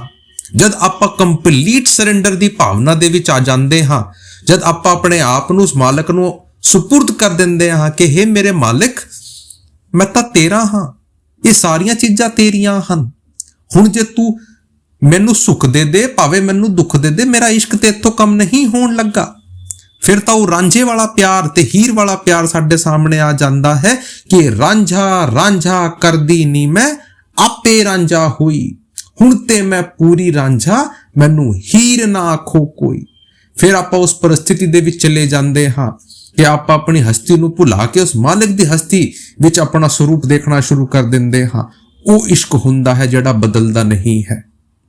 ਆਪਨੇ ਕਿਹਾ ਕਿ ਜਦ ਗੁਰੂਆਂ ਨੂੰ ਤੱਤੇ ਤਵੇ ਤੇ ਬਿਠਾਇਆ ਗਿਆ, ਆਪ ਦੇ ਮੂੰਹ ਤੋਂ ਨਿਕਲਿਆ ਤੇਰਾ ਭਾਣਾ ਮਿੱਠਾ ਲਾਗੇ। ਉਹ ਹੁੰਦੀ ਹੈ ਸੱਚੀ ਇਸ਼ਕ ਹਕੀਕੀ। ਤੇ ਇੰਨੀ ਤੜਪ ਦੇ ਵਿੱਚ, ਇੰਨੇ ਸ਼ਾਰੀਰਿਕ ਦੁੱਖ ਦੇ ਵਿੱਚ ਵੀ ਆਪ ਕਹਿ ਰਹੇ ਹਨ ਕਿ ਮਾਲਿਕ ਤੇਰਾ ਭਾਣਾ ਮਿੱਠਾ ਲਾਗੇ। ਇਸ ਤੋਂ ਉੱਚੀ ਤੇ ਸੂਚੀ ਅਵਸਥਾ ਨਹੀਂ ਹੋ ਸਕਦੀ। ਤੇ ਬਾਬਾ ਸ਼ੇਖ ਫਰੀਦ ਜੀ ਵੀ ਸਾਡੇ ਸਾਹਮਣੇ ਉਹੀ ਚੀਜ਼ ਰੱਖ ਰਹੇ ਹਨ ਕਿ ਆਪ ਛੁਪਾਏ ਰਾਜ਼ ਹਕੀਕੀ, ਆਪ ਕਰੇ ਇਜ਼ਹਾਰ। ਕਿ ਉਹ ਜਿਹੜਾ ਮਾਲਕ ਹੈ ਉਹ ਆਪਣੇ ਪਿਆਰ ਨੂੰ, ਆਪਣੇ ਇਸ ਰਾਜ਼ ਨੂੰ ਜਿਹੜਾ ਕਿ ਉਹਨੂੰ ਮਿਲਣ ਦੇ ਲਈ ਦਿੱਤਾ ਜਾਂਦਾ ਹੈ, ਉਸ ਨੂੰ ਪੋਸ਼ੀਦਾ ਕਹਿੰਦੇ ਆ ਗੁਪਤ। ਉਸ ਨੂੰ ਗੁਪਤ ਰੱਖਦਾ ਹੈ। ਜਿੰਨਾ ਚਿਰ ਉਹ ਚਾਹੂਗਾ ਉਹਨਾਂ ਨੂੰ ਗੁਪਤ ਰੱਖੂਗਾ। ਫਿਰ ਆਪ ਕਰੇ ਇਜ਼ਹਾਰ ਕਿ ਜਦ ਉਹਨਾਂ ਨੂੰ ਠੀਕ ਲੱਗੇਗਾ ਫਿਰ ਸਾਡੇ ਸਾਹਮਣੇ ਸਾਰੀਆਂ ਚੀਜ਼ਾਂ ਨੂੰ ਪ੍ਰਗਟ ਕਰ ਦੇਊਗਾ। ਉਹ ਸਾਨੂੰ ਸਮਝਾਉਣ ਦੀ ਕੋਸ਼ਿਸ਼ ਕਰ ਰਹੇ ਹਨ ਕਿ ਇਹ ਜਿਹੜੇ ਦੁਨੀਆ ਦੇ ਰਹੱਸ ਹਨ ਜਿਨ੍ਹਾਂ ਨੂੰ ਆਪਾਂ ਲੱਭਦੇ ਫਿਰਦੇ ਹਾਂ, ਇਹ ਉਸ ਮਾਲਿਕ ਦੇ ਹੱਥ ਦੇ ਵਿੱਚ ਆ। ਜਿੰਨਾ ਚਿਰ ਉਹ ਨਹੀਂ ਚਾਹੁੰਦਾ ਸਾਡੇ ਸਾਹਮਣੇ ਉਹ ਪ੍ਰਗਟ ਨਹੀਂ ਹੋ ਸਕਦਾ। ਉਹ ਜਿਹੜੇ ਰਹੱਸ ਹੈ ਉਹ ਖੁੱਲ ਨਹੀਂ ਸਕਦੇ। ਕਿ ਜਦ ਉਹਨੂੰ ਲੱਗਦਾ ਹੈ ਕਿ ਹੁਣ ਸਹੀ ਸਮਾਂ ਆ ਗਿਆ ਹੈ, ਉਹ ਆਪਣੇ ਆਪ ਹੀ ਇਸ ਦਾ ਇਜ਼ਹਾਰ ਕਰ ਦਿੰਦਾ ਹੈ। ਇਜ਼ਹਾਰ ਕਹਿੰਦੇ ਆ ਜਦ ਆਪਾਂ ਕਿਸੇ ਦੇ ਸਾਹਮਣੇ ਕਿਸੇ ਚੀਜ਼ ਨੂੰ ਰੱਖ ਦਿੰਦੇ ਆ, ਕਿਸੇ ਚੀਜ਼ ਨੂੰ ਕਹਿ ਦਿੰਦੇ ਆ, ਉਸ ਨੂੰ ਇਜ਼ਹਾਰ ਕਹਿੰਦੇ ਹਾਂ। ਉਸਨੇ ਕਿਹਾ ਕਿ ਉਹ ਮਾਲਿਕ ਜਿਹੜਾ ਹੈ ਉਹ ਕਿਸੇ ਤੋਂ ਛਿਪਣੇ ਵਾਲਾ ਨਹੀਂ ਹੈ, ਉਹ ਤਾਂ ਸਾਡੇ ਅੰਦਰ ਹੀ ਹੈ। ਲੇਕਿਨ ਉਹਦੀ ਜਿਹੜੀ ਪ੍ਰਗਟ ਕਰਨ ਦੀ ਤਾਕਤ ਹੈ ਉਹ ਆਪਣੇ ਆਪ ਸਾਨੂੰ ਦਿੰਦਾ ਹੈ। ਉਹ ਤਾਂ ਕਣ ਕਣ ਦੇ ਵਿੱਚ ਵਿਅਕਤ ਹੈ, ਉਹ ਕਿਤੇ ਅਲੱਗ ਨਹੀਂ ਹੈ। ਇਨਸਾਨ ਉਸ ਤੋਂ ਦੂਰ ਹੈ। ਉਹ ਸਾਨੂੰ ਸਮਝਾਉਣ ਦੀ ਕੋਸ਼ਿਸ਼ ਕਰ ਰਹੇ ਹਨ ਕਿ ਮੇਰਾ ਜਿਹੜਾ ਯਾਰ ਹੈ ਉਸ ਨੂੰ ਆਪਣੇ ਆਪ ਪ੍ਰਗਟ ਕਰਦਾ ਹੈ। ਉਹ ਆਪਣੇ ਆਪ ਜਦ ਉਹਨੂੰ ਲੱਗਦਾ ਹੈ ਕਿ ਉਹ ਜਿਹੜਾ ਸਾਹਮਣੇ ਵਾਲਾ ਪ੍ਰੀਤਮ ਹੈ, ਮੇਰਾ ਜਿਹੜਾ ਸ਼ਿਸ਼ ਹੈ, ਉਹ ਉਸ ਦੇ ਲਾਇਕ ਬਣ ਗਿਆ ਹੈ, ਆਪਣੇ ਆਪ ਉਹਦੇ ਸਾਹਮਣੇ ਉਹ ਚੀਜ਼ ਪ੍ਰਗਟ ਕਰ ਦਿੰਦਾ ਹੈ ਜਦ ਉਹਨੂੰ ਸਹੀ ਲੱਗਦਾ ਹੈ। ਫਿਰ ਅਗਲੀ ਕੜੀ ਦੇ ਵਿੱਚ ਸਾਨੂੰ ਕੀ ਸਮਝਾ ਰਹੇ ਹਨ, ਧਿਆਨ ਦੇ ਨਾਲ ਸੁਣੋ ਜੀ। कित सुरखी कित नाज नजाकत, कित सुरखी कित नाज नजाकत, कित कजला कित हार यार मुहिंजो, सोने जो सरदार यार मुहिंजो। ਤੇ ਇਸ ਸੋਹਣੀ ਕੜੀ ਦੇ ਵਿੱਚ ਬਾਬਾ ਸ਼ੇਖ ਫਰੀਦ ਜੀ ਸਾਡੇ ਸਾਹਮਣੇ ਉਹ ਜਿਹੜੀ ਮਾਲਿਕ ਤੇ ਇਨਸਾਨ ਦੇ ਵਿੱਚ ਜਿਹੜੀ ਸਿਮਿਲੈਰਿਟੀ ਹੈ, ਜਿਹੜੀ ਅਟੈਚਮੈਂਟ ਹੈ, ਉਹ ਸਾਡੇ ਸਾਹਮਣੇ ਰੱਖ ਰਹੇ ਹਨ ਕਿ ਉਹ ਮਾਲਿਕ ਜਿਹੜਾ ਹੈ ਉਹ ਇਨਸਾਨ ਤੋਂ ਅਲੱਗ ਨਹੀਂ ਹੈ। ਬਾਣੀ ਦੇ ਵਿੱਚ ਆਂਦਾ ਹੈ ਆਤਮ ਮੇ ਰਾਮ, ਰਾਮ ਮੇ ਆਤਮ ਚੀਨਸ ਗੁਣ ਵਿਚਾਰਾ, ਕਿ ਉਹ ਆਤਮਾ ਜਿਹੜੀ ਹੈ ਉਹ ਪਰਮਾਤਮਾ ਦੇ ਅੰਦਰ ਹੈ, ਜਿਹੜਾ ਪਰਮਾਤਮਾ ਹੈ ਉਹ ਆਤਮਾ ਦੇ ਅੰਦਰ ਹੈ। ਲੇਕਿਨ ਕੋਈ ਵਿਰਲਾ ਹੀ ਉਸ ਭੇਦ ਨੂੰ ਜਾਣ ਪਾਉਂਦਾ ਹੈ। ਉਸ ਅਵਸਥਾ ਤੱਕ ਹਾਲੇ ਆਪਾਂ ਪਹੁੰਚੇ ਨਹੀਂ ਹਨ। ਲੇਕਿਨ ਦੇਖੋ ਜਿਵੇਂ ਸੂਰਜ ਹੁੰਦਾ ਹੈ, ਸੂਰਜ ਦੀ ਜਿਹੜੀ ਕਿਰਨਾਂ ਹਨ ਉਹ ਧਰਤੀ ਦੇ ਵਿੱਚ ਆਉਂਦੀਆਂ ਹਨ, ਲੇਕਿਨ ਸੂਰਜ ਤਾਂ ਆਪਾਂ ਨੂੰ ਉੱਥੇ ਹੀ ਆਸਮਾਨ ਦੇ ਵਿੱਚ ਹੀ ਚਮਕਦਾ ਰਹਿੰਦਾ ਨਜ਼ਰ ਆਉਂਦਾ ਹੈ। ਤਾਂ ਆਪਾਂ ਜੇ ਕਹਿਣ ਕਿ ਜੀ ਜਿਹੜੀਆਂ ਕਿਰਨਾਂ ਧਰਤੀ ਦੇ ਵਿੱਚ ਆ ਰਹੀ ਹਨ ਇਹ ਅਲੱਗ ਹਨ ਤੇ ਉਹ ਜਿਹੜਾ ਸੂਰਜ ਹੈ ਉਹ ਅਲੱਗ ਹਨ, ਤਾਂ ਭਾਈ ਸਾਨੂੰ ਸਿਆਣਾ ਕੌਣ ਕਹੂਗਾ? ਕਿਰਨ ਦੀ ਕਿ ਸੂਰਜ ਤੋਂ ਬਗੈਰ ਕੋਈ ਹਸਤੀ ਹੋ ਸਕਦੀ ਹੈ? ਜਿਹੜੀ ਕਿਰਨ ਦੀ ਜਿਹੜੀ ਆਇਡੈਂਟੀਟੀ ਹੈ ਉਹ ਸੂਰਜ ਹੈ। ਤੇ ਆਪਾਂ ਵੀ ਉਸ ਇੱਕ ਪਰਮਾਤਮਾ ਰੂਪੀ ਸੂਰਜ ਦੀ ਕਿਰਨੇ ਹਨ। ਇਸ ਬਾਣੀ ਦੇ ਵਿੱਚ ਬੜੇ ਸੁੰਦਰ ਤਰੀਕੇ ਦੇ ਨਾਲ ਬਾਬਾ ਸ਼ੇਖ ਫਰੀਦ ਜੀ ਇਸ ਕਲਾਮ ਨੂੰ ਅੱਗੇ ਹੋਰ ਪਿਆਰ ਦੀ ਗਹਿਰਾਈ ਦੇ ਵਿੱਚ ਲੈ ਕੇ ਜਾਂਦੇ ਹੋਏ ਸਾਨੂੰ ਸਮਝਾ ਰਹੇ ਹਨ ਕਿ ਉਹ ਮਾਲਿਕ ਜਿਹੜਾ ਹੈ ਉਹ ਤਾਂ ਹਰ ਚੀਜ਼ ਦੇ ਵਿੱਚ ਹੈ। ਹਰ ਇੱਕ ਚੀਜ਼ ਜਿਹੜੀ ਮੈਂ ਕਰਦਾ ਹਾਂ, ਜਿਹੜੀ ਚੀਜ਼ ਮੈਂ ਪਹਿਨਦਾ ਹਾਂ, ਜਿਹੜੀ ਚੀਜ਼ ਮੈਂ ਲਾਂਦਾ ਹਾਂ, ਉਹ ਸਾਰਿਆਂ ਦੇ ਵਿੱਚ ਉਹ ਮਾਲਿਕ ਦੀ ਯਾਦ ਹੈ, ਉਹ ਮਾਲਿਕ ਦਾ ਪ੍ਰੇਮ ਹੈ। ਆਪ ਜੀ ਨੇ ਕਿਹਾ ਕਿਤ ਸੁਰਖੀ ਕਿਤ ਨਾਜ਼ ਨਜ਼ਾਕਤ। ਆਪ ਕਹਿ ਰਹੇ ਹਨ ਜੇ ਆਪਾਂ ਮਾਨਵੀ ਜਿਹੜੀ ਸੁੰਦਰਤਾ ਹੁੰਦੀ ਹੈ, ਜਿਹੜੀ ਆਪਾਂ ਆਪਣੇ ਮੁਖ ਦੇ ਉੱਤੇ ਵੇਖਦੇ ਹਾਂ, ਉਹ ਸਾਡੇ ਸਾਹਮਣੇ ਰੱਖ ਰਹੇ ਹਨ ਕਿ ਉਹ ਮਾਲਿਕ ਤਾਂ ਸਾਰੀਆਂ ਚੀਜ਼ਾਂ ਦੇ ਵਿੱਚ ਵਿਆਪਕ ਹੈ। ਉਹਨਾਂ ਨੇ ਕਿਹਾ ਕਿ ਇਹ ਜਿਹੜੀ ਲਾਲੀ ਹੈ, ਇਹ ਜਿਹੜੀ ਸੁਰਖੀ ਹੈ, ਇਹ ਜਿਹੜੀ ਚਿਹਰੇ ਦੇ ਉੱਤੇ ਲਾਲੀ ਆਈ ਹੋਈ ਹੈ, ਇਹ ਵੀ ਪਰਮਾਤਮਾ ਹੈ। ਇਹ ਜਿਹੜੀ ਨਜ਼ਾਕਤ ਹੈ, ਇਹ ਜਿਹੜੀ ਸਾਡੇ ਸਰੀਰ ਦੇ ਉੱਤੇ, ਸਾਡੇ ਚਿਹਰਿਆਂ ਦੇ ਉੱਤੇ ਜਿਹੜੀ ਕੋਮਲਤਾ ਹੈ, ਇਹ ਵੀ ਪਰਮਾਤਮਾ ਹੈ। ਜਿਹੜੀ ਸਾਡੀ ਅੱਖਾਂ ਦਾ ਕਾਜਲ ਹੈ, ਅੱਗੇ ਕਹਿ ਰਹੇ ਹਨ ਕਿਤ ਕਜਲਾ ਕਿਤ ਹਾਰ, ਇਹ ਜਿਹੜੀ ਅੱਖਾਂ ਦੇ ਵਿੱਚ ਕਾਜਲ ਹੈ, ਇਹ ਵੀ ਉਹ ਪਰਮਾਤਮਾ ਹੈ, ਜਾਂ ਇਹ ਵੀ ਉਹ ਪਰਮਾਤਮਾ ਦੀ ਲਗਾਇਆ ਗਿਆ ਹੈ। ਇਹ ਜਿਹੜਾ ਗਲੇ ਦਾ ਹਾਰ ਹੈ, ਇਹਦੇ ਵਿੱਚ ਵੀ ਪਰਮਾਤਮਾ ਹੈ। ਕਿ ਹੁਣ ਸਵਾਲ ਉੱਠੂਗਾ ਕਿ ਜੀ ਹਾਰ ਤਾਂ ਨੋਨ ਲਿਵਿੰਗ ਥਿੰਗ ਹੁੰਦੀ ਹੈ, ਇਹਦੇ ਵਿੱਚ ਤਾਂ ਜਾਨ ਨਹੀਂ ਹੁੰਦੀ, ਉਹ ਪਰਮਾਤਮਾ ਕਿਵੇਂ ਹੋ ਸਕਦਾ ਹੈ? ਤਾਂ ਇਹ ਸੋਚ ਦਾ ਫਰਕ ਹੈ। ਦੇਖੋ, ਇਨਸਾਨ ਚਾਹੇ ਤਾਂ ਹਰ ਚੀਜ਼ ਦੇ ਵਿੱਚ ਕਹਿ ਦੇ ਕਿ ਜੀ ਇਹ ਸਾਰੀਆਂ ਚੀਜ਼ਾਂ ਦੇ ਵਿੱਚ ਪਰਮਾਤਮਾ ਨਹੀਂ ਹੈ। ਇਹ ਉਹਨਾਂ ਦੀ ਸੋਚ ਬਤਾ ਰਹੇ ਹਨ। ਇਹ ਉਹ ਸਾਈਕੋਲੋਜੀਕਲ ਜਿਹੜੀ ਗਹਿਰਾਈ ਹੈ ਉਹ ਸਾਡੇ ਸਾਹਮਣੇ ਰੱਖ ਰਹੇ ਹਨ ਕਿ ਜੇ ਆਪਾਂ ਦੇਖੇ ਤਾਂ ਆਪਾਂ ਕਹਿ ਸਕਦੇ ਹਾਂ ਕਿਸੇ ਚੀਜ਼ ਦੇ ਵਿੱਚ ਵੀ ਪਰਮਾਤਮਾ ਨਹੀਂ ਹੈ। ਲੇਕਿਨ ਜੇ ਸਾਡੇ ਪ੍ਰੇਮ ਦੇ ਵਿੱਚ ਆ ਕੇ ਆਪਾਂ ਉਸ ਦਾ ਬਖਾਨ ਕਰਦੇ ਹਾਂ ਤਾਂ ਕੋਈ ਇੱਕ ਚੀਜ਼ ਵੀ ਇਹੋ ਜਿਹੀ ਨਹੀਂ ਹੈ, ਭਾਵੇਂ ਨਿਰਜੀਵ ਹੋਵੇ ਭਾਵੇਂ ਜੀਵ ਹੋਵੇ, ਜਿਹਦੇ ਵਿੱਚ ਪਰਮਾਤਮਾ ਨਾ ਹੋਵੇ।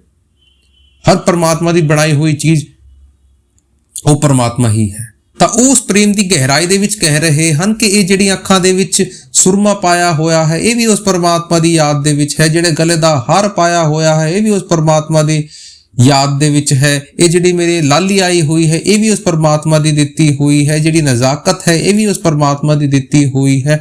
ਤਾਂ ਉਹ ਜਿਹੜਾ ਕੰਪਲੀਟ ਗ੍ਰੈਟੀਟਿਊਡ ਦੀ ਜਿਹੜੀ ਭਾਵਨਾ ਹੈ, ਉਹਦੇ ਵਿੱਚ ਆ ਕੇ ਸਾਡੇ ਸਾਹਮਣੇ ਰੱਖ ਰਹੇ ਹਨ ਕਿ ਉਹ ਜਿਹੜਾ ਮਾਲਕ ਹੈ ਉਹ ਸਾਡੇ ਤੋਂ ਦੂਰ ਨਹੀਂ ਹੈ। ਉਹ ਮਾਲਿਕ ਤਾਂ ਮੇਰੇ ਕਣ ਕਣ ਦੇ ਵਿੱਚ ਹੈ। ਭਾਵੇਂ ਮੈਂ ਕੋਈ ਵੀ ਚੀਜ਼ ਆਪਣੇ ਉੱਤੇ ਪਾਵਾਂ, ਉਸ ਮਾਲਿਕ ਦੀ ਮੈਨੂੰ ਯਾਦ ਦਿਵਾਉਂਦੀ ਹੈ।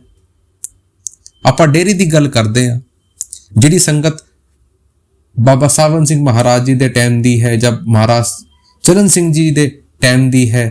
ਤੁਸੀਂ ਵੇਖੋ, ਜਦ ਆਪਾਂ ਡੇਰੇ ਜਾਂਦੇ ਆ, ਜਿਹੜੀ ਸੰਗਤ ਉਸ ਟਾਈਮ ਦੀ ਹੈ, ਜਦ ਉਹ ਡੇਰੇ ਦੇ ਵਿੱਚ ਜਾਂਦੀ ਹੈ, ਡੇਰੇ ਦੀ ਜਿਹੜੀ ਮਹਿਕ ਉਹਨਾਂ ਦੀ ਲੈਂਦੀ ਹੈ, ਉਹ ਦੀਵਾਰਾਂ ਨੂੰ ਹੱਥ ਲਾਉਂਦੀ ਹੈ, ਉਹਨਾਂ ਨੂੰ ਕੀ ਯਾਦ ਆਉਂਦਾ ਹੈ? ਉਹ ਮਹਾਰਾਜ ਜੀ ਯਾਦ ਆਉਂਦੇ ਹਨ, ਬਾਬਾ ਸਾਵਨ ਸਿੰਘ ਮਹਾਰਾਜ ਜੀ ਯਾਦ ਆਉਂਦੇ ਹਨ। ਜਦ ਆਪਾਂ ਨਾਮ ਘਰ ਨੂੰ ਦੇਖਦੇ ਹਾਂ, ਉਸ ਮਹਿਲ ਨੂੰ ਦੇਖਦੇ ਹਾਂ, ਸਾਨੂੰ ਉਹ ਪੁਰਾਣੀਆਂ ਯਾਦਾਂ ਯਾਦ ਆਉਂਦੀਆਂ ਹਨ। ਉਹੀ ਸਾਡੇ ਸਾਹਮਣੇ ਰੱਖ ਰਹੇ ਹਨ ਕਿ ਮਾਲਿਕ ਜਿਹੜਾ ਹੈ ਉਹਦੀ ਹਰ ਚੀਜ਼ ਦੇ ਵਿੱਚ ਯਾਦ ਹੈ ਕਿ ਮੈਂ ਤਾਂ ਜੋ ਕੁਝ ਵੀ ਆਪਣੀ ਅੱਖਾਂ ਦੇ ਵਿੱਚ ਦੇਖਦਾ ਹਾਂ, ਸਾਰਾ ਕੁਝ ਮਾਲਕ ਹੈ, ਸਾਰਾ ਕੁਝ ਮਾਲਕ ਹੈ। ਫਿਰ ਅੱਗੇ ਸਾਨੂੰ ਸਮਝਾ ਰਹੇ ਹਨ ਕਿ ਮਾਲਿਕ ਦਾ ਜਿਹੜਾ ਪੂਰਾ ਸ਼ਿੰਗਾਰ ਜੋ ਮੈਂ ਪਾਉਂਦਾ ਹਾਂ, ਉਹ ਮਾਲਿਕ ਦੇ ਲਈ ਕਰਕੇ ਪਾਉਂਦਾ ਹਾਂ। ਮਾਲਿਕ ਤੋਂ ਉੱਤੇ ਕੁਝ ਨਹੀਂ ਹਾਂ, ਇਹ ਮਾਲਿਕ ਨੂੰ ਖੁਸ਼ ਕਰਨ ਵਾਸਤੇ ਪਾਉਂਦਾ ਹਾਂ। ਇੱਕ ਰਾਮਾਇਣ ਦੀ ਇੱਕ ਗੱਲ ਆਉਂਦੀ ਹੈ, ਜਦ ਹਨੂਮਾਨ ਜੀ ਸੀਤਾ ਮਾਤਾ ਨੂੰ ਸ਼ਿੰਗਾਰ ਕਰਦੇ ਦੇਖ ਰਹੇ ਸੀ ਤਾਂ ਉਹਨਾਂ ਨੇ ਵੇਖਿਆ ਕਿ ਉਹਨਾਂ ਨੇ ਹਾਰ ਪਾਇਆ, ਉਹਨਾਂ ਨੇ ਇਸਤਰੀ ਆਭੂਸ਼ਣ ਜਿਹੜੇ ਹੁੰਦੇ ਹਨ ਉਹ ਪਾਏ। ਤਾਂ ਉਹਨੂੰ ਲੱਗਿਆ ਕਿ ਇਹ ਤਾਂ ਇਸਤਰੀਆਂ ਪਾਉਂਦੀਆਂ ਹਨ, ਕੋਈ ਨਾ ਇਹਦੇ ਵਿੱਚ ਕੀ ਹੈ। ਜਦੋਂ ਉਹਨਾਂ ਨੇ ਦੇਖਿਆ ਕਿ ਮਾਤਾ ਸੀਤਾ ਨੇ ਉਹ ਜਿਹੜਾ ਲਾਲ ਸਿੰਦੂਰ ਹੈ ਉਹ ਆਪਣੀ ਮਾਂਗ ਦੇ ਵਿੱਚ ਭਰਿਆ, ਤਾਂ ਹਨੂਮਾਨ ਜੀ ਨੇ ਪੁੱਛਿਆ ਕਿ ਮਾਤਾ, ਇਹ ਜਿਹੜਾ ਤੁਸੀਂ ਸਿੰਦੂਰ ਲਾਇਆ ਹੈ, ਇਹ ਕਿਉਂ ਲਾਇਆ ਹੈ? ਉਹਨਾਂ ਨੇ ਕਿਹਾ ਕਿ ਦੇਖੋ, ਇਹ ਮੇਰੇ ਸੁਹਾਗ ਦਾ ਪ੍ਰਤੀਕ ਹੈ ਤੇ ਇਹ ਮੇਰੀ ਜਿਹੜਾ ਪਤੀ ਪਰਮੇਸ਼ਵਰ ਹਨ, ਮੇਰੇ ਜਿਹੜੇ ਰਾਮ ਹਨ, ਉਹਨਾਂ ਨੂੰ ਬੜੇ ਪ੍ਰਿਯ ਹਨ। ਇੱਕ ਸੁਹਾਗਣ ਦਾ ਪ੍ਰਤੀਕ ਹੁੰਦਾ ਹੈ ਤੇ ਇਸ ਦੇ ਵਿੱਚ ਪ੍ਰੇਮ ਵੱਧਦਾ ਹੈ। ਇਹ ਮੇਰਾ ਪ੍ਰੇਮ ਦਾ ਪ੍ਰਤੀਕ ਹੈ। ਤਾਂ ਉਹ ਭੋਲੇ ਸੀਗੇ ਪ੍ਰੇਮ ਦੇ ਵਿੱਚ, ਉਹਨਾਂ ਨੇ ਕੀ ਕਰ ਦਿੱਤਾ? ਅੱਜ ਆਪਾਂ ਜਿਹੜੀਆਂ ਮੂਰਤੀਆਂ ਦੇਖਦੇ ਹਨ, ਉਹਨਾਂ ਦੇ ਲਾਲ ਰੰਗ ਚੜਾ ਰਹਿੰਦਾ ਹੈ। ਉਹਨਾਂ ਨੇ ਕੀ ਕੀਤਾ? ਉਹਨਾਂ ਨੇ ਆਪਣੇ ਆਪ ਨੂੰ, ਪੂਰੇ ਸਰੀਰ ਨੂੰ ਲਾਲ ਰੰਗ ਦੇ ਵਿੱਚ ਰੰਗ ਦਿੱਤਾ। ਤਾਂ ਜਦ ਉਹ ਮਾਤਾ ਸੀਤਾ ਦੇ ਅੱਗੇ ਪਹੁੰਚੇ ਤਾਂ ਮਾਤਾ ਸੀਤਾ ਨੇ ਕਿਹਾ ਕਿ ਹਨੂਮਾਨ, ਇਹ ਕੀ ਕੀਤਾ? ਤਾਂ ਉਹਨਾਂ ਨੇ ਕਿਹਾ ਕਿ ਮਾਤਾ, ਜਦ ਇੱਕ ਚੁਟਕੀ ਸਿੰਦੂਰ ਦੇ ਨਾਲ ਉਹ ਖੁਸ਼ ਹੋ ਜਾਂਦੇ ਹਨ ਤਾਂ ਮੈਂ ਤਾਂ ਆਪਣੇ ਪੂਰੇ ਸਰੀਰ ਨੂੰ ਲਾਲ ਰੰਗ ਕਰ ਦਿੱਤਾ ਹੈ। ਮੇਰੇ ਪ੍ਰਭੂ ਸ਼੍ਰੀ ਰਾਮ ਤਾਂ ਹੋਰ ਮੇਰੇ ਤੋਂ ਖੁਸ਼ ਹੋ ਜਾਣਗੇ। ਤਾਂ ਮਾਤਾ ਸੀਤਾ ਦੇ ਵਿੱਚ ਅੱਖਾਂ ਦੇ ਹੰਝੂ ਆ ਗਏ, ਇੰਨਾ ਪ੍ਰੇਮ। ਤਾਂ ਉਹੀ ਸਾਡੇ ਸਾਹਮਣੇ ਰੱਖ ਰਹੇ ਹਨ ਕਿ ਮਾਲਿਕ ਦਾ ਜਿਹੜਾ ਪਿਆਰ ਹੈ ਉਹ ਤਾਂ ਹਰ ਇੱਕ ਚੀਜ਼ ਦੇ ਵਿੱਚ ਹੈ। ਇਹ ਸਾਡੀ ਸੋਚ ਦੇ ਵਿੱਚ ਫਰਕ ਹੈ ਕਿ ਆਪਾਂ ਉਸ ਨੂੰ ਮਾਲਿਕ ਦਾ ਮੰਨ ਕੇ ਨਹੀਂ ਕਰਦੇ। ਲੇਕਿਨ ਜੇ ਆਪਾਂ ਹਰ ਚੀਜ਼ ਨੂੰ ਉਸ ਮਾਲਿਕ ਦਾ ਕਰਕੇ ਕਰਾਂਗੇ ਤਾਂ ਉਹ ਪਿਆਰ ਜਿਹੜਾ ਹੈ ਉਹ ਵੱਧਦਾ ਜਾਊਗਾ। ਉਹੀ ਸਾਨੂੰ ਇੱਥੇ ਸਮਝਾਉਣ ਦੀ ਕੋਸ਼ਿਸ਼ ਕਰ ਰਹੇ ਹਨ ਕਿ ਹਰ ਸ਼ਿੰਗਾਰ, ਹਰ ਕਦਮ ਜਿਹੜਾ ਮੈਂ ਚੁੱਕਦਾ ਹਾਂ, ਉਹ ਮਾਲਿਕ ਦੀ ਯਾਦ ਮੈਨੂੰ ਦਿਵਾਉਂਦਾ ਹੈ। ਉਹ ਮਾਲਿਕ ਦਾ ਕਰਕੇ ਮੈਂ ਕਰਦਾ ਹਾਂ, ਤਾਂ ਕਰਕੇ ਉਸ ਮਾਲਿਕ ਦੇ ਵਿੱਚ ਤੇ ਮੇਰੇ ਵਿੱਚ ਕੋਈ ਫਰਕ ਨਹੀਂ ਰਹਿ ਜਾਂਦਾ। ਮੈਂ ਮਾਲਿਕ ਹੀ ਬਣ ਜਾਵਾਂਗਾ। ਜਦੋਂ ਮਾਲਿਕ ਦੇ ਨਾਲ ਮੈਂ ਹਰ ਚੀਜ਼ ਕਰਨਾ ਸ਼ੁਰੂ ਕਰ ਦੇਵਾਂਗਾ। ਉਸ ਤਰੀਕੇ ਦੇ ਨਾਲ ਉਹ ਜਿਹੜਾ ਮੈਟਰੀਅਲਿਸਟਿਕ ਚੀਜ਼ਾਂ ਨੂੰ ਪਰਮਾਤਮਾ ਦਾ ਰੂਪ ਦੇ ਕੇ ਸਾਨੂੰ ਸਮਝਾਉਣ ਦੀ ਕੋਸ਼ਿਸ਼ ਇੱਥੇ ਕਰ ਰਹੇ ਹਨ। ਸੋਹਣਿਆ ਜੋ ਸਰਦਾਰ ਮੇਰਾ ਯਾਰ ਮੋਹਿੰਜੋ। ਹੁਣ ਅਗਲੀ ਕੜੀ ਦੇ ਵਿੱਚ ਸਾਨੂੰ ਕੀ ਸਮਝਾ ਰਹੇ ਹਨ, ਧਿਆਨ ਦੇ ਨਾਲ ਸੁਣੋ ਜੀ। ਕਿਤ ਢੋਲਕ ਕਿਤ ਤਾਨ ਤਰਾਨਾ, ਕਿਤ ਸੂਫੀ ਸਰਸ਼ਾਰ ਯਾਰ ਮੁੰਜੋ, ਕਿਤ ਆबिद कित नफल दुगाना, कित कैफी मैं खार यार मुहिंजो। ਹੁਣ ਇਸ ਕੜੀ ਦੇ ਵਿੱਚ ਬਾਬਾ ਸ਼ੇਖ ਫਰੀਦ ਜੀ ਉਸ ਮਾਲਿਕ ਦਾ ਜਿਹੜਾ ਅਸਤਿਤਵ ਹੈ, ਜਿਹੜੀ ਐਗਜ਼ਿਸਟੈਂਸ ਹੈ, ਉਹਨੂੰ ਹੋਰ ਗਹਿਰਾਈ ਦੇ ਵਿੱਚ ਲੈ ਕੇ ਜਾ ਰਹੇ ਹਨ ਤੇ ਉਹਨੂੰ ਸੰਗੀਤ, ਭਗਤੀ ਤੇ ਜਿਹੜਾ ਮਸਤੀ ਦਾ ਮੇਲ ਹੈ ਉਹਦੇ ਵਿੱਚ ਲੈ ਕੇ ਜਾ ਰਹੇ ਹਨ। ਹੁਣ ਇਸ ਦੇ ਵਿੱਚ ਸਾਨੂੰ ਉਹ ਸਮਝ ਆਊਗਾ ਕਿ ਉਹ ਮਾਲਿਕ ਜਿਹੜਾ ਹੈ ਉਹ ਸਿਰਫ ਉਹਦੀ ਕੋਈ ਲਿਮਿਟਡ ਜਗ੍ਹਾ ਨਹੀਂ ਹੈ, ਉਹ ਤਾਂ ਪੂਰੇ ਕਾਇਨਾਤ ਦੀ ਹਰ ਇੱਕ ਚੀਜ਼ ਦੇ ਵਿੱਚ ਵਸਾ ਹੋਇਆ ਹੈ। ਆਪਨੇ ਕਿਹਾ ਕਿਤ ਢੋਲਕ ਕਿਤ ਤਾਨ ਤਰਾਨਾ, ਕਿਤ ਸੂਫੀ ਸ਼ਹਿਨशाह, ਕਿਤ ਆबिद ਕਿਤ ਨਫਲ ਦੁਗਾਨਾ, ਕਿਤ ਕੈਫੀ ਸਰਸ਼ਾਰ ਯਾਰ ਮੋਹਿੰਜੋ। ਹੁਣ ਸਾਡੇ ਸਾਹਮਣੇ ਰੱਖ ਰਹੇ ਹਨ ਕਿ ਉਹ ਜਿਹੜਾ ਮਾਲਕ ਹੈ ਉਹ ਤਾਂ ਭਾਈ ਢੋਲਕ ਦੀ ਥਾਪ ਔਰ ਤਾਨ ਤਰਾਨੇ में ਵੀ ਗੂੰਜ ਰਿਹਾ ਹੈ। ਜਿੰਨੇ ਵੀ ਢੋਲ ਵੱਜ ਰਹੇ ਹਨ, ਜਿੰਨੇ ਵੀ ਥਾਪ ਤਰਾਨੇ ਵੱਜ ਰਹੇ ਹਨ, ਉਹ ਜਿਹੜੀ ਗੂੰਜ ਹੈ ਉਸ ਮਾਲਿਕ ਦੇ ਵਿੱਚ ਹੈ। ਉਹ ਮਾਲਿਕ ਉਹਨਾਂ ਦੇ ਵਿੱਚ ਹੈ। ਉਹ ਗੂੰਜ ਵੀ ਮੈਨੂੰ ਉਸ ਮਾਲਿਕ ਦੀ ਯਾਦ ਦਿਵਾਉਂਦੀ ਹੈ। ਫਿਰ ਉਹਨਾਂ ਨੂੰ ਥੋੜਾ ਜਿਹਾ ਅਧਿਆਤਮ ਦੀ ਤਰਫ ਲੈ ਕੇ ਜਾ ਰਹੇ ਹਨ कि कित सूफी सरेशार। फिर आपने कहा कि सूफियों की जेड़ी बादशाहत है उसमें भी वही है। फिर अगे लेके जा रहे हैं कित आबिद कित नफल दुगाना। फिर आप कह रहे हैं कि जिन्ने भी इबादत करन वाले हैं, क्योंकि शेख फरीद जी एक मुसलमान सीगे ते उन्हां दा जिहड़ा जरिया सी ਉਹ नमाज सीगा, इबादत सीगी। तो उस तरीके दे नाल समझा रहे हैं कि जिन्ने भी इबादत करने वाले हैं, आबिद कहते हैं जिहड़े इबादत करते हैं ते नमाज पढ़ते हैं, वो कह रहे हैं कि जिन्ने भी आबिद हैं, जिन्ने भी नमाज पढ़ रहे हैं, जिन्ने भी इबादत कर रहे हैं, उन्हां विच भी मालिक है ते जिहड़ी वो नमाज कर रहे हैं उहदे विच भी मालिक है ते जिन्हां दी नमाज कर रहे हैं वो भी मालिक है। तो मालिक दी तां कोई हस्ती ਇਹੋ ਜੀ ਨਹੀਂ ਹੈ ਜਿਹਦੇ ਵਿੱਚ ਉਹ ਮਾਲਿਕ ਨਾ ਹੋਵੇ। ਨਫਲ ਕਹਿ ਰਹੇ ਹਨ ਜਿਹੜਾ ਕਿ ਉਸ ਨੂੰ ਪੜਦਾ ਹੈ, ਜਿਹੜਾ ਉਹ ਪੜ ਰਿਹਾ ਹੈ ਉਹਦੇ ਵਿੱਚ ਵੀ ਉਹ ਮਾਲਿਕ ਹੈ, ਜਿਸ ਨੂੰ ਪੜ ਰਿਹਾ ਹੈ ਉਹ ਵੀ ਉਹ ਮਾਲਿਕ ਹੈ।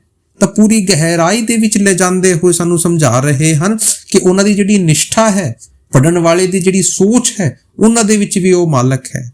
ਫਿਰ ਅੱਗੇ ਕਹਿ ਰਹੇ ਹਨ ਕਿਤ ਕੈਫੀ ਮੈਂ ਖਾਰ ਯਾਰ ਮੋਹਿੰਜੋ। ਹੁਣ ਕਹਿ ਰਹੇ ਹਨ ਕੈਫੀ ਸਰਸ਼ਾਰ ਕਹਿੰਦੇ ਆ ਜਿਹੜਾ ਕਿ ਆਪਣੀ ਮਸਤੀ ਦੇ ਵਿੱਚ ਚੂਰ ਰਹਿੰਦਾ ਹੈ, ਕਿ ਜਿਹੜਾ ਆਪਣੀ ਮਸਤੀ ਦੇ ਵਿੱਚ ਚੂਰ ਹੈ, ਜਿਹੜਾ ਉਸ ਮਾਲਿਕ ਦੀ ਦੀਵਾਨਗੀ ਦੇ ਵਿੱਚ ਚੂਰ ਹੈ, ਉਹਦੇ ਵਿੱਚ ਵੀ ਪਰਮਾਤਮਾ ਵਾਸ ਕਰਦਾ ਹੈ। ਆਮ ਤੌਰ ਤੇ ਕਿਹਾ ਜਾਂਦਾ ਹੈ, ਬਾਬਾ ਜੀ ਵੀ ਫਰਮਾਉਂਦੇ ਹਨ ਕਿ ਦੇਖੋ ਇੱਕ ਸੱਚੇ ਭਗਤ ਦੇ ਵਿੱਚ ਤੇ ਇੱਕ ਪਾਗਲ ਦੇ ਵਿੱਚ ਕੋਈ ਫਰਕ ਨਹੀਂ ਰਹਿੰਦਾ। ਦੋਨੋਂ ਹੀ ਆਪਣੀ ਸੁੱਧ ਬੁੱਧ ਖੋ ਕੇ ਪਤਾ ਨਹੀਂ ਕਿੱਥੇ ਜਾਏ ਰਹਿੰਦੇ ਹਨ। ਉਹੀ ਕਹਿ ਰਹੇ ਹਨ ਕਿ ਜਿਹੜਾ कैफी है, ਜਿਹੜਾ ਆਪਣੀ ਮਸਤੀ ਵਿੱਚ ਚੂਰ ਹੈ, ਉਹ ਵੀ ਮਾਲਿਕ ਹੈ, ਉਹ ਵੀ ਮਾਲਿਕ ਉਹਨਾਂ ਦੇ ਵਿੱਚ ਵੀ ਵਾਸ ਕਰਦਾ ਹੈ। ਹੁਣ ਇਹ ਸਿਰਫ ਕੋਈ ਕਲਾ ਦਾ ਜ਼ਰੀਆ ਨਹੀਂ ਹੈ। ਉਹ ਕਹਿ ਰਹੇ ਹਨ ਕਿ ਮਾਲਿਕ ਨੂੰ ਸਿੰਬੋਲਿਕ ਤਰੀਕੇ ਦੇ ਨਾਲ ਸਮਝਾਉਣ ਦੀ ਕੋਸ਼ਿਸ਼ ਕਰ ਰਹੇ ਹਨ ਕਿ ਮਾਲਿਕ ਤਾਂ ਹਰ ਚੀਜ਼ ਦੇ ਵਿੱਚ ਵਿਰਾਜਮਾਨ ਹੈ। ਕੋਈ ਕਲੀ ਖਿਲਦੀ ਹੈ ਉਹ ਪਰਮਾਤਮਾ ਹੈ, सुबह सूरज निकलता है परमात्मा है, शाम नूं ढलदा है परमात्मा है, हवा चलती है परमात्मा है, पानी बहंदा है परमात्मा है, मैं सुबह उठदा हाँ परमात्मा है, मेरी सांस चल रही है परमात्मा है। तो हर चीज दे विच परमात्मा है। जे आपां हुण थोड़ा जिहा लॉजिकल परसपैक्टिव ते साइंटिफिक फिगर इहदे विच लैके आईए, साइंस की कहंदी है? Everything in this universe is running with energy. There is a energy that running whole universe। ਉਹ ਕਹਿੰਦੇ ਆ ਕਿ ਇਸ ਪੂਰੇ ਯੂਨੀਵਰਸ ਨੂੰ ਇੱਕ એનર્ਜੀ ਚਲਾ ਰਹੀ ਹੈ ਤੇ ਪਰਮਾਰਥ ਦੇ ਵਿੱਚ ਆਪਾਂ ਉਹਨਾਂ ਨੂੰ ਨਾਮ ਕਹਿ ਦਿੰਦੇ ਆ, ਸ਼ਬਦ ਕਹਿ ਦਿੰਦੇ ਆ। ਕਿ ਉਸ ਮਾਲਕ ਨੇ ਉਹ ਸ਼ਬਦ ਜਿਹੜੀ ਕ੍ਰੀਏਟਿਵ ਪਾਵਰ ਹੈ ਉਹਦੇ ਵਿੱਚ ਹੈ। ਤਾਂ ਦੁਨੀਆ ਦੀ ਹਰ ਚੀਜ਼ ਦੇ ਵਿੱਚ ਉਹ ਮਾਲਕ ਹੈ। ਮਾਲਕ ਕਿਸੇ ਤੋਂ ਅਲੱਗ ਨਹੀਂ ਹਨ। ਮਾਲਕ ਕੋਈ ਇਹ ਨਹੀਂ ਕਿ ਕਿਸੇ ਪਾਰਟਿਕੂਲਰ ਥਾਂ ਦੇ ਵਿੱਚ ਮਿਲਦਾ ਹੈ। ਹੁਣ ਦੇਖੋ ਅੱਜ ਇਨਸਾਨ ਕੀ ਕਰਦਾ ਹੈ। ਇਨਸਾਨ ਮਾਲਕ ਨੂੰ ਚਾਰ ਦੀਵਾਰੀਆਂ ਦੇ ਵਿੱਚ ਬੰਦ ਕਰਕੇ ਸੋਚ ਲੈਂਦਾ ਹੈ ਕਿ ਮਾਲਕ ਜੀ ਕਿਸੇ ਪਹਾੜ ਦੇ ਵਿੱਚ ਹੈ, ਮਾਲਕ ਕਿਸੇ ਦਰਗਾਹ ਦੇ ਵਿੱਚ ਹੈ, ਮਾਲਕ ਕਿਸੇ ਮਸਜਿਦ ਦੇ ਵਿੱਚ ਹੈ, ਮਾਲਕ ਕਿਸੇ ਮੰਦਿਰ ਦੇ ਵਿੱਚ ਹੈ, ਮਾਲਕ ਕਿਸੇ ਗੁਰਦੁਆਰੇ ਦੇ ਵਿੱਚ ਹੈ। ਆਪਾਂ ਇਹ ਕਿਉਂ ਨਹੀਂ ਕਹਿੰਦੇ ਕਿ ਮਾਲਕ ਤਾਂ ਹਰ ਥਾਂ ਦੇ ਵਿੱਚ ਹੈ, ਲੇਕਿਨ ਇਹ ਜਿਹੜੀਆਂ ਥਾਵਾਂ ਹਨ ਇਹਨਾਂ ਨੂੰ ਯਾਦ ਕਰਨ ਵਾਸਤੇ ਬਣਾਈ ਗਈਆਂ ਹਨ ਕਿ ਇੱਥੇ ਤੋਂ ਆਪਾਂ ਬਹਿ ਕੇ ਉਸ ਮਾਲਕ ਦੀ ਥੋੜੀ ਬਹੁਤ ਗੱਲਾਂ ਕਰ ਸਕੀਏ। ਲੇਕਿਨ ਇਨਸਾਨ ਇਹਨਾਂ ਨੂੰ ਵੀ ਜ਼ਰੀਆ ਬਣਾ ਕੇ ਲੜਾਈ ਝਗੜੇ ਕਰਨਾ ਸ਼ੁਰੂ ਕਰ ਦਿੰਦਾ ਹੈ, ਨਫ਼ਰਤ ਕਰਨਾ ਸ਼ੁਰੂ ਕਰ ਦਿੰਦਾ ਹੈ। ਇਹੋ ਜੀ ਕਿਹੜੀ ਥਾਂ ਹੈ ਜਿੱਥੇ ਮਾਲਕ ਨਹੀਂ ਹੈ? ਆਪਾਂ ਦੇਖੋ, ਆਪਾਂ ਮੰਦਿਰ ਗੁਰਦੁਆਰੇ ਦੇ ਵਿੱਚ ਜਾਂਦੇ ਆ, ਆਪਾਂ ਕਹਿੰਦੇ ਆ ਜੀ ਇਹ ਮੰਦਿਰ ਹੈ, ਗੁਰਦੁਆਰਾ ਹੈ, ਮਸਜਿਦ ਹੈ, ਇੱਥੇ ਆਪਾਂ ਕੋਈ ਇੰਟੌਕਸੀਕੈਂਟ ਯੂਜ਼ ਨਹੀਂ ਕਰਾਂਗੇ, ਆਪਾਂ ਇੱਥੇ ਕੋਈ ਬੀੜੀ ਸਿਗਰਟ ਨਹੀਂ ਪੀਵਾਂਗੇ, ਆਪਾਂ ਕੋਈ ਗਲਤ ਕੰਮ ਨਹੀਂ ਕਰਾਂਗੇ, ਕੋਈ ਗਲਤ ਨਿਗਾਹ ਨਹੀਂ ਰੱਖਾਂਗੇ, ਕਿਉਂਕਿ ਇਹ ਗੁਰਦੁਆਰਾ ਹੈ, ਇਹ ਮਾਲਕ ਦਾ ਘਰ ਹੈ। ਲੇਕਿਨ ਜਦ ਆਪਾਂ ਉਸ ਗੁਰਦੁਆਰੇ ਤੋਂ ਬਾਹਰ ਆਉਂਦੇ ਆ, ਉਹ ਡੇਰੇ ਤੋਂ ਬਾਹਰ ਆਉਂਦੇ ਆ, ਫਿਰ ਆਪਾਂ ਸਾਰੀਆਂ ਚੀਜ਼ਾਂ ਕਰਨਾ ਸ਼ੁਰੂ ਕਰ ਦਿੰਦੇ ਆ, ਕਿਉਂਕਿ ਸਾਨੂੰ ਲੱਗਦਾ ਹੈ ਕਿ ਮਾਲਕ ਤਾਂ ਜਿਹੜਾ ਹੈ ਉਹ ਡੇਰਿਆਂ ਦੇ ਅੰਦਰ ਹੈ ਜਾਂ ਫਿਰ ਇਸ ਗੁਰਦੁਆਰੇ ਦੇ ਅੰਦਰ ਹੈ, ਬਾਹਰ ਨਹੀਂ ਹੈ। ਇਹ ਸਾਡੀ ਸਭ ਤੋਂ ਵੱਡੀ ਗਲਤਫਹਿਮੀ ਹੈ। ਉਹ ਮਾਲਕ ਤਾਂ ਕਣ ਦੇ ਵਿੱਚ ਹੈ, ਜ਼ਰਰੇ ਜ਼ਰਰੇ ਦੇ ਵਿੱਚ ਹੈ। ਇਹ ਸਾਡੀ ਗਲਤਫਹਿਮੀ ਹੈ। ਇਸ ਤਰੀਕੇ ਦੇ ਨਾਲ ਮਾਲਕ ਨਹੀਂ ਸਾਨੂੰ ਮਿਲ ਸਕਦਾ। ਜਿਸ ਦਿਨ ਸਾਨੂੰ ਇਹ ਅਹਿਸਾਸ ਹੋ ਜਾਵੇਗਾ ਕਿ ਮੇਰੀ ਸ਼ਵਾਸ ਦੇ ਵਿੱਚ ਮਾਲਕ ਹੈ, ਹਰ ਬੰਦੇ ਦੇ ਵਿੱਚ ਮਾਲਕ ਹੈ, ਸਾਨੂੰ ਉਸ ਮਾਲਕ ਦਾ ਅਹਿਸਾਸ ਹੋਊਗਾ। ਅੱਜ ਆਪਾਂ ਨੇ ਹਰ ਚੀਜ਼ ਨੂੰ ਕੈਟਾਗਰਾਈਜ਼ ਕਰ ਦਿੱਤਾ ਹੈ। ਅੱਜ ਆਪਾਂ ਨੇ ਹਰ ਚੀਜ਼ ਨੂੰ ਸੋਚ ਲਿੱਤਾ ਹੈ ਕਿ ਇਹ ਮਾਲਕ ਦਾ ਘਰ ਹੈ, ਇਹ ਮਾਲਕ ਦਾ ਘਰ ਨਹੀਂ ਹੈ। ਭਾਈ ਇਹ ਨਹੀਂ ਹੋ ਸਕਦਾ। ਆਮ ਦੀ ਤੇ ਗੁਠਲੀ ਦੀ ਹਸਤੀ ਅਲੱਗ ਨਹੀਂ ਹੋ ਸਕਦੀ। ਦੋਨੋਂ ਇੱਕੋ ਹੀ ਪੇੜ ਤੇ ਉਗਦੇ ਹਨ, ਦੋਨੋਂ ਇੱਕੋ ਹੀ ਅੰਦਰ ਹੁੰਦੇ ਹਨ। ਉਸ ਤਰੀਕੇ ਦੇ ਨਾਲ ਹੀ ਮਾਲਿਕ ਜ਼ਰਰੇ ਜ਼ਰਰੇ ਦੇ ਵਿੱਚ ਹੈ, ਪੱਤੇ ਪੱਤੇ ਦੇ ਵਿੱਚ ਹੈ। ਠੀਕ ਹੈ, ਆਪਾਂ ਪਿਆਰ ਦੇ ਵਿੱਚ ਚਲੇ ਜਾਂਦੇ ਹਾਂ ਜੇ ਉਸ ਮਾਲਿਕ ਦੀ ਗਾਥਾ ਕਿੱਥੇ ਗਾਈ ਜਾਂਦੀ ਹੈ, ਲੇਕਿਨ ਇਹ ਨਾ ਸੋਚੀਏ ਕਿ ਮਾਲਿਕ ਸਿਰਫ ਉੱਥੇ ਹੀ ਹੈ। ਮਾਲਿਕ ਤਾਂ ਸਾਰੀਆਂ ਜਗ੍ਹਾ ਦੇ ਵਿੱਚ ਹੈ। ਤਾਂ ਉਹੀ ਜਿਹੜੀ ਪੂਰੀ ਐਕਸਪਲੇਨੇਸ਼ਨ ਹੈ ਉਹ ਸਾਡੇ ਸਾਹਮਣੇ ਰੱਖਣ ਦੀ ਕੋਸ਼ਿਸ਼ ਕਰ ਰਹੇ ਹਨ ਕਿ ਮਾਲਿਕ ਤਾਂ ਹਰ ਚੀਜ਼ ਦੇ ਵਿੱਚ ਹੈ। ਪਾਣੀ ਦੀ ਆਵਾਜ਼ ਸੁਣਦੇ ਆ, ਉਹਦੇ ਵਿੱਚ ਵੀ ਮਾਲਿਕ ਹੈ। ਚਿੜੀਆ ਚਹਿਚਾਟ ਕਰਦੀ ਹੈ, ਉਹਦੇ ਵਿੱਚ ਵੀ ਮਾਲਿਕ ਹੈ। ਸਿਰਫ ਸਾਡੀ ਸੋਚ ਦਾ ਫਰਕ ਹੈ। ਲੇਕਿਨ ਇਨਸਾਨ ਅੱਜ ਕਮਜ਼ੋਰ ਹੈ। ਇਨਸਾਨ ਹਰ ਚੀਜ਼ ਨੂੰ ਸੋਚਦਾ ਹੈ ਕਿ ਇੱਕ ਥਾਂ ਬਣਾਈ ਜਾਵੇ ਜਾਂ ਫਿਰ ਕੋਈ ਪਾਰਟਿਕੂਲਰ ਇੱਕ ਸੈਸ਼ਨ ਕਰ ਦਿੱਤਾ ਜਾਵੇ ਕਿ ਉੱਥੇ ਹੀ ਸਿਰਫ ਮਾਲਿਕ ਹੈ। ਮਾਲਿਕ ਤਾਂ ਸਾਡੇ ਨਾਲ ਹੈ। ਉਹ ਤਾਂ ਹਰ ਟਾਈਮ ਸਾਡੇ ਨਾਲ ਹੈ। ਮਾਲਿਕ ਦਾ ਕੋਈ ਵਕਤ ਨਹੀਂ ਹੈ। ਮਾਲਿਕ ਦੀ ਕੋਈ ਥਾਂ ਨਹੀਂ ਹੈ। ਮਾਲਿਕ ਤਾਂ ਹਰ ਦਿਲ ਦੇ ਵਿੱਚ ਹੈ। ਹਰ ਦਿਲ ਦੇ ਵਿੱਚ। ਸਿਰਫ ਸਾਡੀ ਅੱਖਾਂ ਦੇ ਵਿੱਚ ਉਹ ਜਿਹੜਾ ਪਰਦਾ ਹੈ ਉਹ ਉਹਨੂੰ ਦੇਖਣ ਨਹੀਂ ਦਿੰਦਾ। ਹੁਣ ਆਖਰੀ ਕੜੀ ਦੇ ਵਿੱਚ ਪੂਰਾ ਖੋਲ ਕੇ ਉਹ ਜਿਹੜੀ ਰੁਕਾਵਟ ਹੈ ਉਹ ਸਾਡੇ ਸਾਹਮਣੇ ਰੱਖ ਰਹੇ ਹਨ। ਬੜੀ ਖੁਸ਼ੀ ਦੇ ਨਾਲ ਸੁਣੀਏ ਜੀ। ਯਾਰ ਫਰੀਦ ਨਹੀਂ ਵਿੱਚ ਪਰਦੇ, ਯਾਰ ਫਰੀਦ ਨਹੀਂ ਵਿੱਚ ਪਰਦੇ, ਖੁਦ ਪਰਦਾ ਹੈ ਯਾਰ, ਯਾਰ ਮੁੰਜੋ ਸੋਹਣਿਆ ਜੋ ਸਰਦਾਰ, ਯਾਰ ਮੁੰਜੋ ਹਰ ਦਿਲ ਜੋ ਦਿਲਦਾਰ, ਯਾਰ ਮੁੰਜੋ ਹਰ ਦਿਲ ਜੋ ਦਿਲਦਾਰ, ਯਾਰ ਮੁੰਜੋ। ਹੁਣ ਇਸ ਆਖਰੀ ਕੜੀ ਦੇ ਵਿੱਚ ਸ਼ੇਖ ਫਰੀਦ ਜੀ ਸਾਡੇ ਸਾਹਮਣੇ ਪੂਰਾ ਜਿਹੜਾ ਕਨਕਲੂਜਨ ਹੈ ਤੇ ਉਹ ਜਿਹੜੀਆਂ ਰੁਕਾਵਟਾਂ ਹਨ ਜਿਨ੍ਹਾਂ ਦੇ ਕਰਕੇ ਉਸ ਮਾਲਿਕ ਨੂੰ ਆਪਾਂ ਅਹਿਸਾਸ ਨਹੀਂ ਕਰ ਪਾਉਂਦੇ, ਉਹਨੂੰ ਦੇਖ ਨਹੀਂ ਪਾਉਂਦੇ, ਉਹ ਸਾਡੇ ਸਾਹਮਣੇ ਰੱਖ ਰਹੇ ਹਨ। ਆਪ ਕਹਿ ਰਹੇ ਹਨ ਯਾਰ ਫਰੀਦ ਨਹੀਂ ਵਿੱਚ ਪਰਦੇ, ਖੁਦ ਪਰਦਾ ਹੈ ਯਾਰ, ਹਰ ਦਿਲ ਜੋ ਦਿਲਦਾਰ, ਯਾਰ ਮੋਹਿੰਜੋ ਸੋਹਣਿਆ ਜੋ ਸਰਦਾਰ, ਯਾਰ ਮੋਹਿੰਜੋ। ਹੁਣ ਇਸ ਕੜੀ ਦੇ ਵਿੱਚ ਬੜਾ ਖੋਲ ਕੇ ਸਾਨੂੰ ਸਮਝਾ ਰਹੇ ਹਨ ਕਿ ਦੇਖੋ ਆਪਾਂ ਆਮ ਤੌਰ ਤੇ ਕਹਿ ਦਿੰਦੇ ਆ ਜੀ ਸਾਨੂੰ ਮਾਲਕ ਦਿਖਾਈ ਨਹੀਂ ਦਿੰਦਾ, ਆਪਾਂ ਨੂੰ ਮਾਲਕ ਦਾ ਅਹਿਸਾਸ ਨਹੀਂ ਹੁੰਦਾ, ਆਪਾਂ ਉਹਨਾਂ ਨੂੰ ਹਰ ਜਗ੍ਹਾ ਲੱਭਦੇ ਆ ਲੇਕਿਨ ਉਹ ਸਾਨੂੰ ਦਿਖਾਈ ਨਹੀਂ ਦਿੰਦਾ। ਆਪਾਂ ਭਜਨ ਸਿਮਰਨ ਵੀ ਕਰਦੇ ਆ ਲੇਕਿਨ ਸਾਨੂੰ ਉਹ ਮਾਲਕ ਦਿਖਾਈ ਨਹੀਂ ਦਿੰਦਾ। ਤਾਂ ਉਸ ਚੀਜ਼ ਨੂੰ ਹੀ ਸਮਝਾਉਂਦੇ ਹੋਏ ਆਪ ਫਰਮਾ ਰਹੇ ਹਨ ਕਿ ਭਾਈ ਕੋਈ ਨਾ ਕੋਈ ਤਾਂ ਰੁਕਾਵਟ ਹੈ ਜਿਹੜੀ ਉਸ ਮਾਲਕ ਨੂੰ ਸਾਨੂੰ ਦੇਖਣ ਨਹੀਂ ਦੇ ਰਹੀ। ਆਪਾਂ ਇੱਕ ਛੋਟਾ ਜਿਹਾ ਐਗਜ਼ਾਮਪਲ ਲੈਂਦੇ ਆ। ਆਪਾਂ ਆਪਣੇ ਘਰ ਦੇ ਵਿੱਚ ਕੋਈ ਦੀਵਾ ਜਲਾਈਏ ਤੇ ਉਸ ਦੀਵੇ ਨੂੰ ਆਪਣੇ ਅੱਗੇ ਰੱਖ ਲਈਏ। ਉਸ ਦੀਵੇ ਦੀ ਜਿਹੜੀ ਜੋਤ ਹੈ ਉਹ ਸਾਨੂੰ ਬੜੇ ਆਰਾਮ ਦੇ ਨਾਲ ਦਿਖਾਈ ਦੇਊਗੀ। ਦੀਵਾ ਜਲ ਰਿਹਾ ਹੈ, ਉਹਦੇ ਵਿੱਚ ਇੱਕ ਜੋਤ ਹੈ, ਉਹਦੀ ਰੋਸ਼ਨੀ ਸਾਡੀਆਂ ਅੱਖਾਂ ਦੇ ਵਿੱਚ ਆ ਰਹੀ ਹੈ, ਪੂਰਾ ਕਮਰਾ ਜਿਹੜਾ ਹੈ ਉਹ ਜਗਮਗਾ ਰਿਹਾ ਹੈ। ਫਿਰ ਉਸ ਦੀਵੇ ਦੇ ਸਾਹਮਣੇ ਇੱਕ ਛੋਟਾ ਜਿਹਾ ਕੱਪੜਾ ਰੱਖ ਲਈਏ ਜਾਂ ਪਰਦਾ ਲਗਾ ਲਈਏ। ਫਿਰ ਉਹ ਜਿਹੜਾ ਦੀਵਾ ਹੈ ਉਹ ਸਾਨੂੰ ਦਿਖਾਈ ਨਹੀਂ ਦੇਊਗਾ ਲੇਕਿਨ ਫਿਰ ਵੀ ਉਹਦੀ ਜਿਹੜੀ ਰੋਸ਼ਨੀ ਹੈ ਉਹ ਸਾਨੂੰ ਥੋੜੀ ਥੋੜੀ ਦਿਖਾਈ ਦੇਣੀ ਸ਼ੁਰੂ ਹੋ ਜਾਏਗੀ। ਫਿਰ ਇੱਕ ਹੋਰ ਪਰਦਾ ਲਾ ਲਈਏ, ਫਿਰ ਆਪਾਂ ਦੇਖਾਂਗੇ ਕਿ ਉਹਦੀ ਜਿਹੜੀ ਰੋਸ਼ਨੀ ਹੈ ਥੋੜੀ ਕਮ ਹੋ ਗਈ। ਫਿਰ ਹੋਰ ਪਰਦਾ ਲਾ ਲਈਏ, ਫਿਰ ਹੋਰ ਕਮ ਹੋ ਜਾਏਗੀ। ਫਿਰ ਜਦ ਆਪਾਂ ਪਰਦੇ ਲਵੇ ਜਾਵਾਂਗੇ ਤੇ ਉਹ ਜਿਹੜੀ ਰੋਸ਼ਨੀ ਹੈ ਉਹ ਬਿਲਕੁਲ ਦਿਖਾਈ ਦੇਣੀ ਬੰਦ ਹੋ ਜਾਊਗੀ, ਦੀਵਾ ਵੀ ਦਿਖਣਾ ਬੰਦ ਹੋ ਜਾਊਗਾ। ਹੁਣ ਆਪਾਂ ਕਹੀਏ ਜੀ ਦੇਖੋ ਦੀਵਾ ਉੱਥੇ ਤੋਂ ਚਲਾ ਗਿਆ, ਤਾਂ ਕੀ ਆਪਾਂ ਸਹੀ ਕਰ ਰਹੇ ਹਾਂ? ਫਿਰ ਕੋਈ ਸਿਆਣਾ ਆਂਦਾ ਹੈ, ਉਹ ਕਹੂਗਾ ਕਿ ਭਾਈ ਦੀਵਾ ਕਿੱਥੇ ਨਹੀਂ ਗਿਆ, ਦੀਵਾ ਅੱਜ ਵੀ ਉੱਥੇ ਹੀ ਹੈ, ਜੋਤ ਅੱਜ ਵੀ ਉੱਥੇ ਹੀ ਚੱਲ ਰਹੀ ਹੈ, ਲੇਕਿਨ ਜਿਹੜੇ ਪਰਦੇ ਤੂੰ ਲਾ ਦਿੱਤੇ ਹੈ ਇਸ ਕਰਕੇ ਉਹ ਦੀਵਾ ਤੈਨੂੰ ਦਿਖਾਈ ਨਹੀਂ ਦੇ ਰਿਹਾ ਹੈ। ਫਿਰ ਉਹ ਸਿਆਣਾ ਕੀ ਕਰਦਾ ਹੈ ਕਿ ਜੇ ਤੂੰ ਜੋਤ ਨੂੰ ਦੇਖਣਾ ਚਾਹੁੰਦਾ ਹੈ, ਜਿਹੜੇ ਪਰਦੇ ਹੈ ਇਹ ਹਟਾ। ਫਿਰ ਉਹ ਕੀ ਕਰਦਾ ਹੈ, ਉਹ ਉਨ ਪਰਦਿਆਂ ਨੂੰ ਹਟਾਉਂਦਾ ਹੈ ਇੱਕ ਇੱਕ ਕਰਕੇ। ਫਿਰ ਉਹਨਾਂ ਨੂੰ ਜਿਹੜਾ ਦੀਵਾ ਹੈ ਉਹ ਦਿਖਣਾ ਸ਼ੁਰੂ ਹੋ ਜਾਂਦਾ ਹੈ। ਥੋੜਾ ਪਹਿਲਾਂ ਥੋੜਾ ਦਿਖਾਈ ਦੇਊਗਾ, ਫਿਰ ਥੋੜਾ ਦਿਖਾਈ ਦੇਊਗਾ। ਜਦ ਸਾਰੇ ਪਰਦੇ ਹਟ ਜਾਣਗੇ ਕੰਪਲੀਟ ਜਿਹੜਾ ਵਿਊ ਹੈ ਉਹ ਦਿਖਣਾ ਸ਼ੁਰੂ ਹੋ ਜਾਂਦਾ ਹੈ। ਫਿਰ ਉਹਨੂੰ ਸਮਝ ਆਉਂਦਾ ਹੈ ਕਿ ਦੀਵਾ ਕਿੱਥੇ ਨਹੀਂ ਗਿਆ ਸੀ, ਇਹ ਪਰਦੇ ਵਿੱਚ ਆ ਗਏ ਸੀ। ਉਹੀ ਇਸ ਬਾਣੀ ਦੇ ਵਿੱਚ ਸਮਝਾਉਣ ਦੀ ਕੋਸ਼ਿਸ਼ ਕਰ ਰਹੇ ਹਨ ਕਿ ਅੱਜ ਉਹ ਜਿਹੜਾ ਪਰਮਾਤਮਾ ਹੈ ਉਹਦੇ ਵੀ ਜਿਹੜੇ ਪਰਦੇ ਹਨ ਉਹ ਕਿਹੜੀ ਚੀਜ਼ ਦੇ ਪਰਦੇ ਹਨ? ਕਾਮ, ਕ੍ਰੋਧ, ਮੋਹ, ਲੋਭ, ਅਹੰਕਾਰ, ਮੈਂ ਔਰ ਮੇਰੀ ਦੇ ਪਰਦੇ ਹਨ। ਉਸ ਕਰਕੇ ਇਹ ਜਿਹੜੀਆਂ ਉਹ ਮਾਲਕ ਦੀ ਜਿਹੜੀ ਜੋਤ ਹੈ, ਉਹਨਾਂ ਦਾ ਜਿਹੜਾ ਅਹਿਸਾਸ ਹੈ ਉਹ ਸਾਨੂੰ ਦਿਖਾਈ ਨਹੀਂ ਦੇ ਰਿਹਾ ਹੈ। ਆਪਾਂ ਕਹਿ ਦਿੰਦੇ ਆ ਜੀ ਭਜਨ ਸਿਮਰਨ ਦੇ ਵਿੱਚ ਦਿਲ ਨਹੀਂ ਲੱਗਦਾ। ਜਿੰਨਾ ਚਿਰ ਉਹ ਪਰਦੇ ਆਪਾਂ ਹਟਾਉਣ ਦੀ ਕੋਸ਼ਿਸ਼ ਨਹੀਂ ਕਰਾਂਗੇ ਦਿਲ ਨਹੀਂ ਲੱਗ ਸਕਦਾ, ਲੇਕਿਨ ਕੋਸ਼ਿਸ਼ ਕਰਦੇ ਰਵਾਂਗੇ ਉਹ ਮਾਲਿਕ ਜ਼ਰੂਰ ਸਾਡਾ ਸਾਥ ਦੇਊਗਾ। ਉਹੀ ਸਾਨੂੰ ਕਹਿ ਰਹੇ ਹਨ ਕਿ ਖੁਦ ਪਰਦਾ ਹੈ ਯਾਰ, ਕਿ ਉਹ ਜਿਹੜਾ ਪਰਦਾ ਹੈ ਉਹ ਆਪਾਂ ਨੇ ਆਪਣੀ ਅੱਖਾਂ ਦੇ ਵਿੱਚ ਲਗਾ ਦਿੱਤਾ ਹੈ ਤਾਂ ਕਰਕੇ ਉਹ ਮਾਲਕ ਦਿਖਾਈ ਨਹੀਂ ਦੇ ਰਿਹਾ ਹੈ। ਅੱਜ ਆਪਾਂ ਇੰਨੀ ਗਹਿਰਾਈ ਦੇ ਨਾਲ ਇਹਨਾਂ ਚੀਜ਼ਾਂ ਦੇ ਨਾਲ ਬਾਹਰ ਮੁਖੀ ਹੋਏ ਬੈਠੇ ਹਾਂ ਕਿ ਸਾਨੂੰ ਤਾਂ ਆਪਣੇ ਆਪ ਦੀ ਪਛਾਣ ਨਹੀਂ ਹੈ ਕਿ ਆਪਾਂ ਕੌਣ ਹਾਂ। ਸਾਡੇ ਲਈ ਤਾਂ ਆਪਣੇ ਵਾਸਤੇ ਟਾਈਮ ਨਹੀਂ ਹਨ, ਮਾਲਿਕ ਦੇ ਲਈ ਤਾਂ ਸਾਨੂੰ ਕੀ ਟਾਈਮ ਹੋਵੇਗਾ।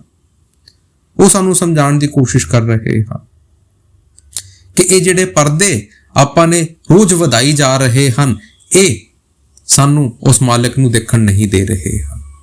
ਪਹਿਲਾਂ 5 ਵਿਕਾਰ ਹੁੰਦੇ ਸੀ, ਹੁਣ 6ਵਾਂ ਵਿਕਾਰ ਵੀ ਆ ਗਿਆ ਹੈ। ਹੁਜੂਰ ਜੀ ਜ਼ਰੂਰ ਆਪਣੇ ਸਤਸੰਗਾਂ ਦੇ ਵਿੱਚ ਸਮਝਾਉਂਦੇ ਹਨ ਕਿ 6ਵਾਂ ਵਿਕਾਰ ਕਿਹੜਾ ਹੈ? ਮੋਬਾਈਲ ਫੋਨ ਦਾ ਵਿਕਾਰ ਹੈ। ਇਹਨਾਂ ਨੇ ਤਾਂ ਸਾਨੂੰ ਹੋਰ ਉਸ ਮਾਲਿਕ ਤੋਂ ਦੂਰ ਕਰ ਦਿੱਤਾ ਹੈ, ਤਾਂ ਕਰਕੇ ਸਾਨੂੰ ਮਾਲਿਕ ਦਾ ਅਹਿਸਾਸ ਨਹੀਂ ਰਹਿੰਦਾ। ਆਪਾਂ ਇਤਨੇ ਐਗਜ਼ੌਸਟ ਹੋ ਗਏ ਹਾਂ, ਇਸ ਤਰੀਕੇ ਦੇ ਨਾਲ ਆਪਣੇ ਆਪ ਨੂੰ ਫਸਾ ਬੈਠੇ ਹਾਂ ਕਿ ਮਾਲਿਕ ਦਾ ਸਾਨੂੰ ਖਿਆਲ ਨਹੀਂ ਆਉਂਦਾ। ਭਾਈ ਸਤਸੰਗ ਦੇ ਵੀ ਸਾਨੂੰ ਉਹ ਚੋਟ ਦਿੱਤੀ ਜਾਂਦੀ ਹੈ ਕਿ ਉਹ ਹੈਮਰ ਸਾਡੇ ਉੱਤੇ ਪਾਇਆ ਜਾਂਦਾ ਹੈ ਕਿ ਸਾਨੂੰ ਉਸ ਮਾਲਿਕ ਦੀ ਯਾਦ ਆਵੇ, ਲੇਕਿਨ ਜੇ ਆਪਾਂ ਆਪਣੇ ਘਰ ਜਾ ਕੇ ਉਹ ਮਾਹੌਲ ਨਹੀਂ ਬਣਾਵਾਂਗੇ, ਉਸ ਚੀਜ਼ ਨੂੰ ਨਹੀਂ ਕਰਾਂਗੇ, ਉਹ ਮਾਲਿਕ ਸਾਡੇ ਵਾਸਤੇ ਨਹੀਂ ਆ ਸਕਦਾ। ਇਹ ਜਿਹੜਾ ਸ਼ਬਦ ਹੈ ਇਹ ਵਹਦਤ ਅਲ ਵਜੂਦ, ਉਸ ਮਾਲਿਕ ਦੀ ਅਸਤਿਤਵ ਕੀ ਏਕਤਾ ਨੂੰ ਦਰਸਾਉਂਦਾ ਹੈ। ਇਹ ਸਾਨੂੰ ਬਤਾਉਂਦਾ ਹੈ ਕਿ ਉਸ ਮਾਲਿਕ ਦੀ ਜਿਹੜੀ ਰਚਨਾ ਹੈ ਉਹ ਅਲੱਗ ਨਹੀਂ ਹੈ। ਉਹ ਮਾਲਿਕ ਦਾ ਜਿਹੜਾ ਰੂਪ ਹੈ ਉਹ ਅਲੱਗ ਨਹੀਂ ਹੈ, ਉਹ ਹਰ ਰੂਪ ਦੇ ਵਿੱਚ ਵਿਰਾਜਮਾਨ ਹੈ। ਉਹ ਹਰ ਚੀਜ਼ ਦੇ ਵਿੱਚ ਹੈ, ਉਹ ਸੰਗੀਤ ਦੇ ਵਿੱਚ ਹੈ, ਉਹ ਇਬਾਦਤ ਦੇ ਵਿੱਚ ਹੈ, ਉਹ ਸ਼ਿੰਗਾਰ ਦੇ ਵਿੱਚ ਹੈ, ਉਹ ਸਾਦਗੀ ਦੇ ਵਿੱਚ ਹੈ, ਉਹ ਅਮੀਰੀ ਦੇ ਵਿੱਚ ਹੈ, ਉਹ ਗਰੀਬੀ ਦੇ ਵਿੱਚ ਹੈ, ਲੇਕਿਨ ਕੋਈ ਵਿਰਲਾ ਹੀ ਉਹਨੂੰ ਪਛਾਣ ਪਾਉਂਦਾ ਹੈ। ਸਿਰਫ ਉਹ ਪਰਦੇ ਹਟਾਉਣ ਦੀ ਲੋੜ ਹੈ। ਉਹ ਮਾਲਿਕ ਸਾਡੇ ਤੋਂ ਦੂਰ ਨਹੀਂ ਹੈ, ਉਹ ਯਾਰ ਮੁਹਿੰਨ ਜੋ ਸਾਡੇ ਤੋਂ ਦੂਰ ਨਹੀਂ ਹੈ। ਉਸ ਸ਼ਿੱਦਤ ਦੇ ਵਿੱਚ ਤਾਂ ਆਈਏ। ਇਹ ਸ਼ਬਦਾਂ ਨੂੰ ਸੁਣਨ ਦਾ, ਇਹ ਸਤਸੰਗ ਨੂੰ ਸੁਣਨ ਦਾ ਫਾਇਦਾ ਕਦ ਹੋਵੇਗਾ? ਜਦ ਆਪਾਂ ਚੀਜ਼ਾਂ ਨੂੰ ਅਮਲ ਦੇ ਉੱਤੇ ਲਾਵਾਂਗੇ। ਕੋਈ ਵੀ ਸੰਤ ਮਹਾਤਮਾ ਹਨ, ਇੰਨੀਆਂ ਪੋਥੀਆਂ ਪੜੀਆਂ ਹਨ, ਇੰਨੀਆਂ ਬਾਣੀਆਂ ਪੜੀਆਂ ਹਨ, ਲੇਕਿਨ ਜਿੰਨਾ ਚਿਰ ਉਹ ਪ੍ਰੇਮ ਸਾਡੇ ਅੰਦਰ ਨਹੀਂ ਆਊਗਾ, ਜਿੰਨਾ ਚਿਰ ਇਹ ਪਰਦੇ ਆਪਾਂ ਨਹੀਂ ਹਟਾ ਪਾਵਾਂਗੇ, ਤਦ ਤੱਕ ਉਹ ਮਾਲਿਕ ਸਾਨੂੰ ਨਹੀਂ ਮਿਲ ਸਕਦਾ। ਤੇ ਮਾਲਿਕ ਇਹ ਵੀ ਜਾਣਦਾ ਹੈ ਕਿ ਇਨਸਾਨ ਕਮਜ਼ੋਰ ਹੈ, ਤਾਂ ਕਰਕੇ ਉਹਨਾਂ ਨੂੰ ਗੁਰੂ ਦੀ ਸ਼ਰਨ ਦੇ ਵਿੱਚ ਲਾ ਕੇ ਰੱਖਦਾ ਹੈ। ਭਾਗ ਸਾਡੇ ਬੜੇ ਹੋਏ, ਆਪਾਂ ਨੂੰ ਇਨਸਾਨ ਦਾ ਜਾਮਾ ਮਿਲਿਆ, ਇਨਸਾਨ ਦਾ ਜਾਮਾ ਮਿਲਿਆ, ਮਾਲਕ ਨੇ ਗੁਰੂ ਦੇ ਨਾਲ ਜੋੜ ਦਿੱਤਾ, ਗੁਰੂ ਦੇ ਨਾਲ ਜੋੜ ਦਿੱਤਾ, ਗੁਰੂ ਨੇ ਨਾਮ ਦੇ ਨਾਲ ਜੋੜ ਦਿੱਤਾ। ਹੁਣ ਨਾਮ ਸਾਨੂੰ ਪਰਮਾਤਮਾ ਦੇ ਨਾਲ ਜੋੜ ਦਊਗਾ, ਲੇਕਿਨ ਭਾਈ ਸਟੈਪ ਜਿਹੜਾ ਹੈ ਉਹ ਸਾਨੂੰ ਲੈਣਾ ਪਊਗਾ। ਇਹ ਨਹੀਂ ਕਿ ਆਟੋਮੈਟਿਕ ਕੋਈ ਬਟਨ ਦਬਾ ਦਿੱਤਾ ਹੈ ਕਿ ਸਾਰਾ ਕੁਝ ਆਪਣੇ ਆਪ ਹੋ ਜਾਊਗਾ। ਸਾਨੂੰ ਭਾਈ ਕਰਨਾ ਪਊਗਾ। ਸਾਡੇ ਵਾਸਤੇ ਸਾਡੇ ਸਾਹਮਣੇ ਕੋਈ ਰੋਟੀ ਲਾ ਸਕਦਾ ਹੈ, ਲੇਕਿਨ ਸਾਨੂੰ ਖਾਣੀ ਖੁਦ ਪਊਗੀ। ਜੇ ਸਾਡੇ ਹੱਥ ਪੈਰ ਚੱਲਦੇ ਆ, ਕੋਈ ਸਾਨੂੰ ਇਹ ਨਹੀਂ ਕਹੂਗਾ ਕਿ ਲੈ ਮੈਂ ਤੈਨੂੰ ਖਵਾ ਦਿੰਦਾ ਹਾਂ। ਕਿਸੇ ਮਜਬੂਰੀ ਦੇ ਵਿੱਚ ਆ ਕੇ ਕੋਈ ਸਾਨੂੰ ਖਵਾਉਂਦਾ ਹੈ। ਲੇਕਿਨ ਮਾਲਕ ਨੇ ਜੇ ਸਾਨੂੰ ਨਾਮਦਾਨ ਦਿੱਤਾ ਹੈ ਤਾਂ ਉਹ ਜਾਣਦਾ ਹੈ ਕਿ ਭਾਈ ਤੁਸੀਂ ਕਰ ਸਕਦੇ ਹੋ। ਤੁਸੀਂ ਅੱਜ ਆਪਣੇ ਆਪ ਨੂੰ ਕਮਜ਼ੋਰ ਕਰੀ ਬੈਠੇ ਹੋ ਕਿਉਂਕਿ ਤੁਸੀਂ ਬਾਹਰ ਮੁਖੀ ਹੋਏ ਬੈਠੇ ਹੋ। ਆਪਾਂ ਕਹਿ ਦਿੰਦੇ ਆ ਜੀ ਬਾਬਾ ਜੀ ਦੀ ਯਾਦ ਆਉਂਦੀ, ਬਾਬਾ ਜੀ ਕਹਿੰਦੇ ਆ ਕਿ ਭਾਈ ਮੈਂ ਕਿੱਥੇ ਦੂਰ ਨਹੀਂ ਹਾਂ, ਤੁਸੀਂ ਮੈਥੋਂ ਮੁਖ ਉਲਟਾ ਕਰਕੇ ਬੈਠੇ ਹੋ, ਤਾਂ ਕਰਕੇ ਮੈਂ ਤੁਹਾਨੂੰ ਦਿਖਾਈ ਨਹੀਂ ਦਿੰਦਾ। ਇੱਕ ਵਾਰੀ ਆਪਣਾ ਮੂੰਹ ਤਾਂ ਮੋੜੋ ਮੇਰੇ ਤਰਫ, ਤੁਹਾਨੂੰ ਅਹਿਸਾਸ ਹੋਊਗਾ ਮੈਂ ਤੁਹਾਡੇ ਨਾਲ ਹਾਂ। ਤੇ ਗੁਰੂ ਕਦੇ ਆਪਣੇ ਬੱਚਿਆਂ ਦੀ ਉਂਗਲੀ ਨਹੀਂ ਛੱਡਦਾ, ਬੱਚੇ ਆਪਣੇ ਗੁਰੂ ਦੀ ਉਂਗਲੀ ਛੱਡ ਕੇ ਬੈਠ ਜਾਂਦੇ ਹਾਂ। ਤਾਂ ਉਹੀ ਸਾਨੂੰ ਸਮਝਾ ਰਹੇ ਹਨ ਕਿ ਭਾਈ ਉਹ ਪਰਦਿਆਂ ਨੂੰ ਹਟਾਉਣ ਦੀ ਲੋੜ ਹੈ, ਕਿ ਉਸ ਮਾਲਿਕ ਦੇ ਨਾਲ ਜੁੜਨ ਦੀ ਲੋੜ ਹੈ। ਤਾਂ ਭਾਈ ਸਾਨੂੰ ਵੀ ਚਾਹੀਦਾ ਹੈ ਕਿ ਆਪਾਂ ਵੀ ਸਾਰੇ ਇਕੱਠੇ ਹੋ ਕੇ ਆਪਣੇ ਆਪ ਨੂੰ ਉਸ ਮਾਲਿਕ ਦੇ ਨਾਲ ਜੋੜੀਏ, ਇਹਨਾਂ ਬਾਣੀਆਂ ਤੋਂ ਪ੍ਰੇਰਣਾ ਲੈ ਕੇ ਆਪਣੇ ਆਪ ਨੂੰ ਉਸ ਮਾਲਿਕ ਦੇ ਨਾਲ ਜੋੜੀਏ।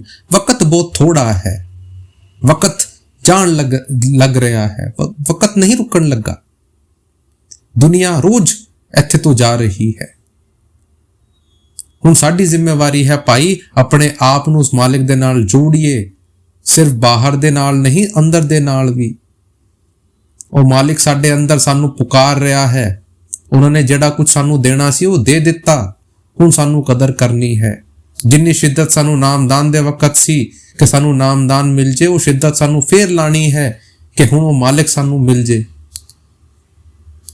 ਉਹ ਨਾਮਦਾਨ ਦੀ ਜਿਹੜੀ ਦੌਲਤ ਹੈ, ਉਹ ਜੇ ਤੁਸੀਂ ਕਿਸੇ ਕਮਰੇ ਦੇ ਵਿੱਚ ਛੁਪਾ ਕੇ ਰੱਖੋਗੇ ਫਿਰ ਨਹੀਂ ਕੁਝ ਹੋਣ ਲੱਗਾ। ਉਸ ਨੂੰ ਜਿਹੜੀ ਯੁਕਤੀ ਵਕਤ ਸਮਝਾਈ ਗਈ ਹੈ ਉਸ ਨੂੰ ਯੂਜ਼ ਕਰਨ ਦੀ ਲੋੜ ਹੈ। ਉਹ ਪਰਮਾਤਮਾ ਦੀ ਯਾਦ ਦੇ ਵਿੱਚ ਬੈਠਣ ਦੀ ਲੋੜ ਹੈ।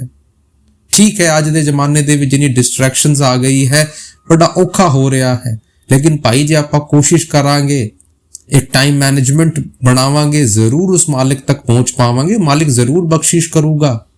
ਉਸ ਮਾਲਿਕ ਦੇ ਘਰ ਦੇਰ ਹੋ ਸਕਦੀ ਹੈ, ਅੰਧੇਰ ਨਹੀਂ ਹੋ ਸਕਦੀ। ਇਸ ਕਰਕੇ ਸਾਡੀ ਜ਼ਿੰਮੇਵਾਰੀ ਹੈ, ਇਹੀ ਬੇਨਤੀ ਹੈ ਕਿ ਹਰ ਕੰਮ ਨੂੰ ਕਰਦੇ ਹੋਏ ਇੱਕ ਬੈਲੈਂਸ ਅਪਰੋਚ ਬਣਾਉਂਦੇ ਹੋਏ ਉਸ ਮਾਲਿਕ ਦੀ ਯਾਦ ਦੇ ਵਿੱਚ ਬੈਠਣਾ ਹੈ, ਉਸ ਮਾਲਿਕ ਦੇ ਪ੍ਰੇਮ ਦੇ ਵਿੱਚ ਬੈਠਣਾ ਹੈ। ਮਹਾਰਾਜ ਜੀ ਸਮਝਾਉਂਦੇ ਹੁੰਦੇ ਸੀ, ਮਨ ਲੱਗੇ ਜਾਂ ਨਾ ਲੱਗੇ, ਸਾਨੂੰ ਬੈਠਣਾ ਹੈ, ਡਿਊਟੀ ਸਮਝ ਕੇ ਬੈਠਣਾ ਹੈ। ਆਪਾਂ ਨੂੰ ਆਪਣੇ ਵੱਲੋਂ ਕੋਸ਼ਿਸ਼ ਕਰਨੀ ਹੈ, ਨਾਗਾ ਨਹੀਂ ਦੇਣਾ। ਫਿਰ ਮਹਾਰਾਜ ਜੀ ਦੀ ਜ਼ਿੰਮੇਵਾਰੀ ਹੈ, ਫਿਰ ਉਸ ਮਾਲਿਕ ਦੀ ਜ਼ਿੰਮੇਵਾਰੀ ਹੈ। ਤੇ ਇਹੀ ਬੇਨਤੀ ਹੈ, ਆਪਾਂ ਕੁਝ ਕਰਕੇ ਦਿਖਾਵਾਂਗੇ, ਆਪਾਂ ਸਾਰੇ ਕੁਝ ਬਣ ਕੇ ਦਿਖਾਵਾਂਗੇ। ਕਮੀਆਂ ਖੂਬੀਆਂ ਸਾਰਿਆਂ ਦੇ ਵਿੱਚ ਹੈ, ਕੋਈ ਇੱਥੇ ਪਰਫੈਕਟ ਨਹੀਂ ਹੈ। ਸਾਰੇ ਉਸ ਮਾਲਿਕ ਦੇ ਬੱਚੇ ਹਾਂ, ਥੋੜੇ ਜਿਹੇ ਕੱਚੇ ਹਾਂ ਲੇਕਿਨ ਸੱਚੇ ਹਾਂ। ਸਾਨੂੰ ਮਾਲਿਕ ਦੇ ਨਾਲ ਜੁੜਨਾ ਹੈ, ਪ੍ਰੇਮ ਔਰ ਪਿਆਰ ਦੇ ਨਾਲ ਚੱਲਣਾ ਹੈ। ਮਾਲਿਕ ਤੋਂ ਮਾਫੀ ਮੰਗਦੇ ਹੋਏ ਅੱਗੇ ਵਧਣ ਦੀ ਲੋੜ ਹੈ, ਮਾਲਿਕ ਨੂੰ ਯਾਦ ਕਰਨ ਦੀ ਲੋੜ ਹੈ। ਮਾਲਿਕ ਸਾਰਾ ਕੁਝ ਜਾਣਦਾ ਹੈ, ਉਹ ਸਾਡਾ ਸਵਾਰਥ ਵੀ ਬਣਾਵੇਗਾ, ਉਹ ਸਾਡਾ ਪਰਮਾਰਥ ਵੀ ਬਣਾਵੇਗਾ। ਲੇਕਿਨ ਸੋਚ ਸੱਚੀ ਰੱਖਦੇ ਹੋਏ ਮਾਲਿਕ ਦੇ ਅੱਗੇ ਆਪਣੇ ਆਪ ਨੂੰ ਸੁਪੁਰਦ ਕਰਦੇ ਹੋਏ ਮਾਲਿਕ ਦੀ ਯਾਦ ਦੇ ਵਿੱਚ ਬੈਠਣਾ ਹੈ। At the end of the day, you realize that only God can support us, only God can love us. ਆਖਰੀ ਦੇ ਵਿੱਚ ਉਹ ਮਾਲਿਕ ਹੀ ਸਾਡਾ ਸਾਰਾ ਬਣ ਸਕਦਾ ਹੈ, ਉਹ ਮਾਲਿਕ ਹੀ ਸਾਨੂੰ ਪਿਆਰ ਕਰ ਸਕਦਾ ਹੈ। ਤੇ ਆਪਾਂ ਨੇ ਮਾਲਿਕ ਵਾਲਾ ਬਣਨਾ ਹੈ, ਪ੍ਰੇਮ ਔਰ ਪਿਆਰ ਵਾਲਾ ਬਣਨਾ ਹੈ। यार फरीद नहीं विच परदे, यार फरीद नहीं विच परदे, खुद पर्दा है यार यार मुंहिंजो सोने जो सरदार यार मुंहिंजो हर दिल जो दिलदार यार मुंहिंजो हर दिल जो दिलदार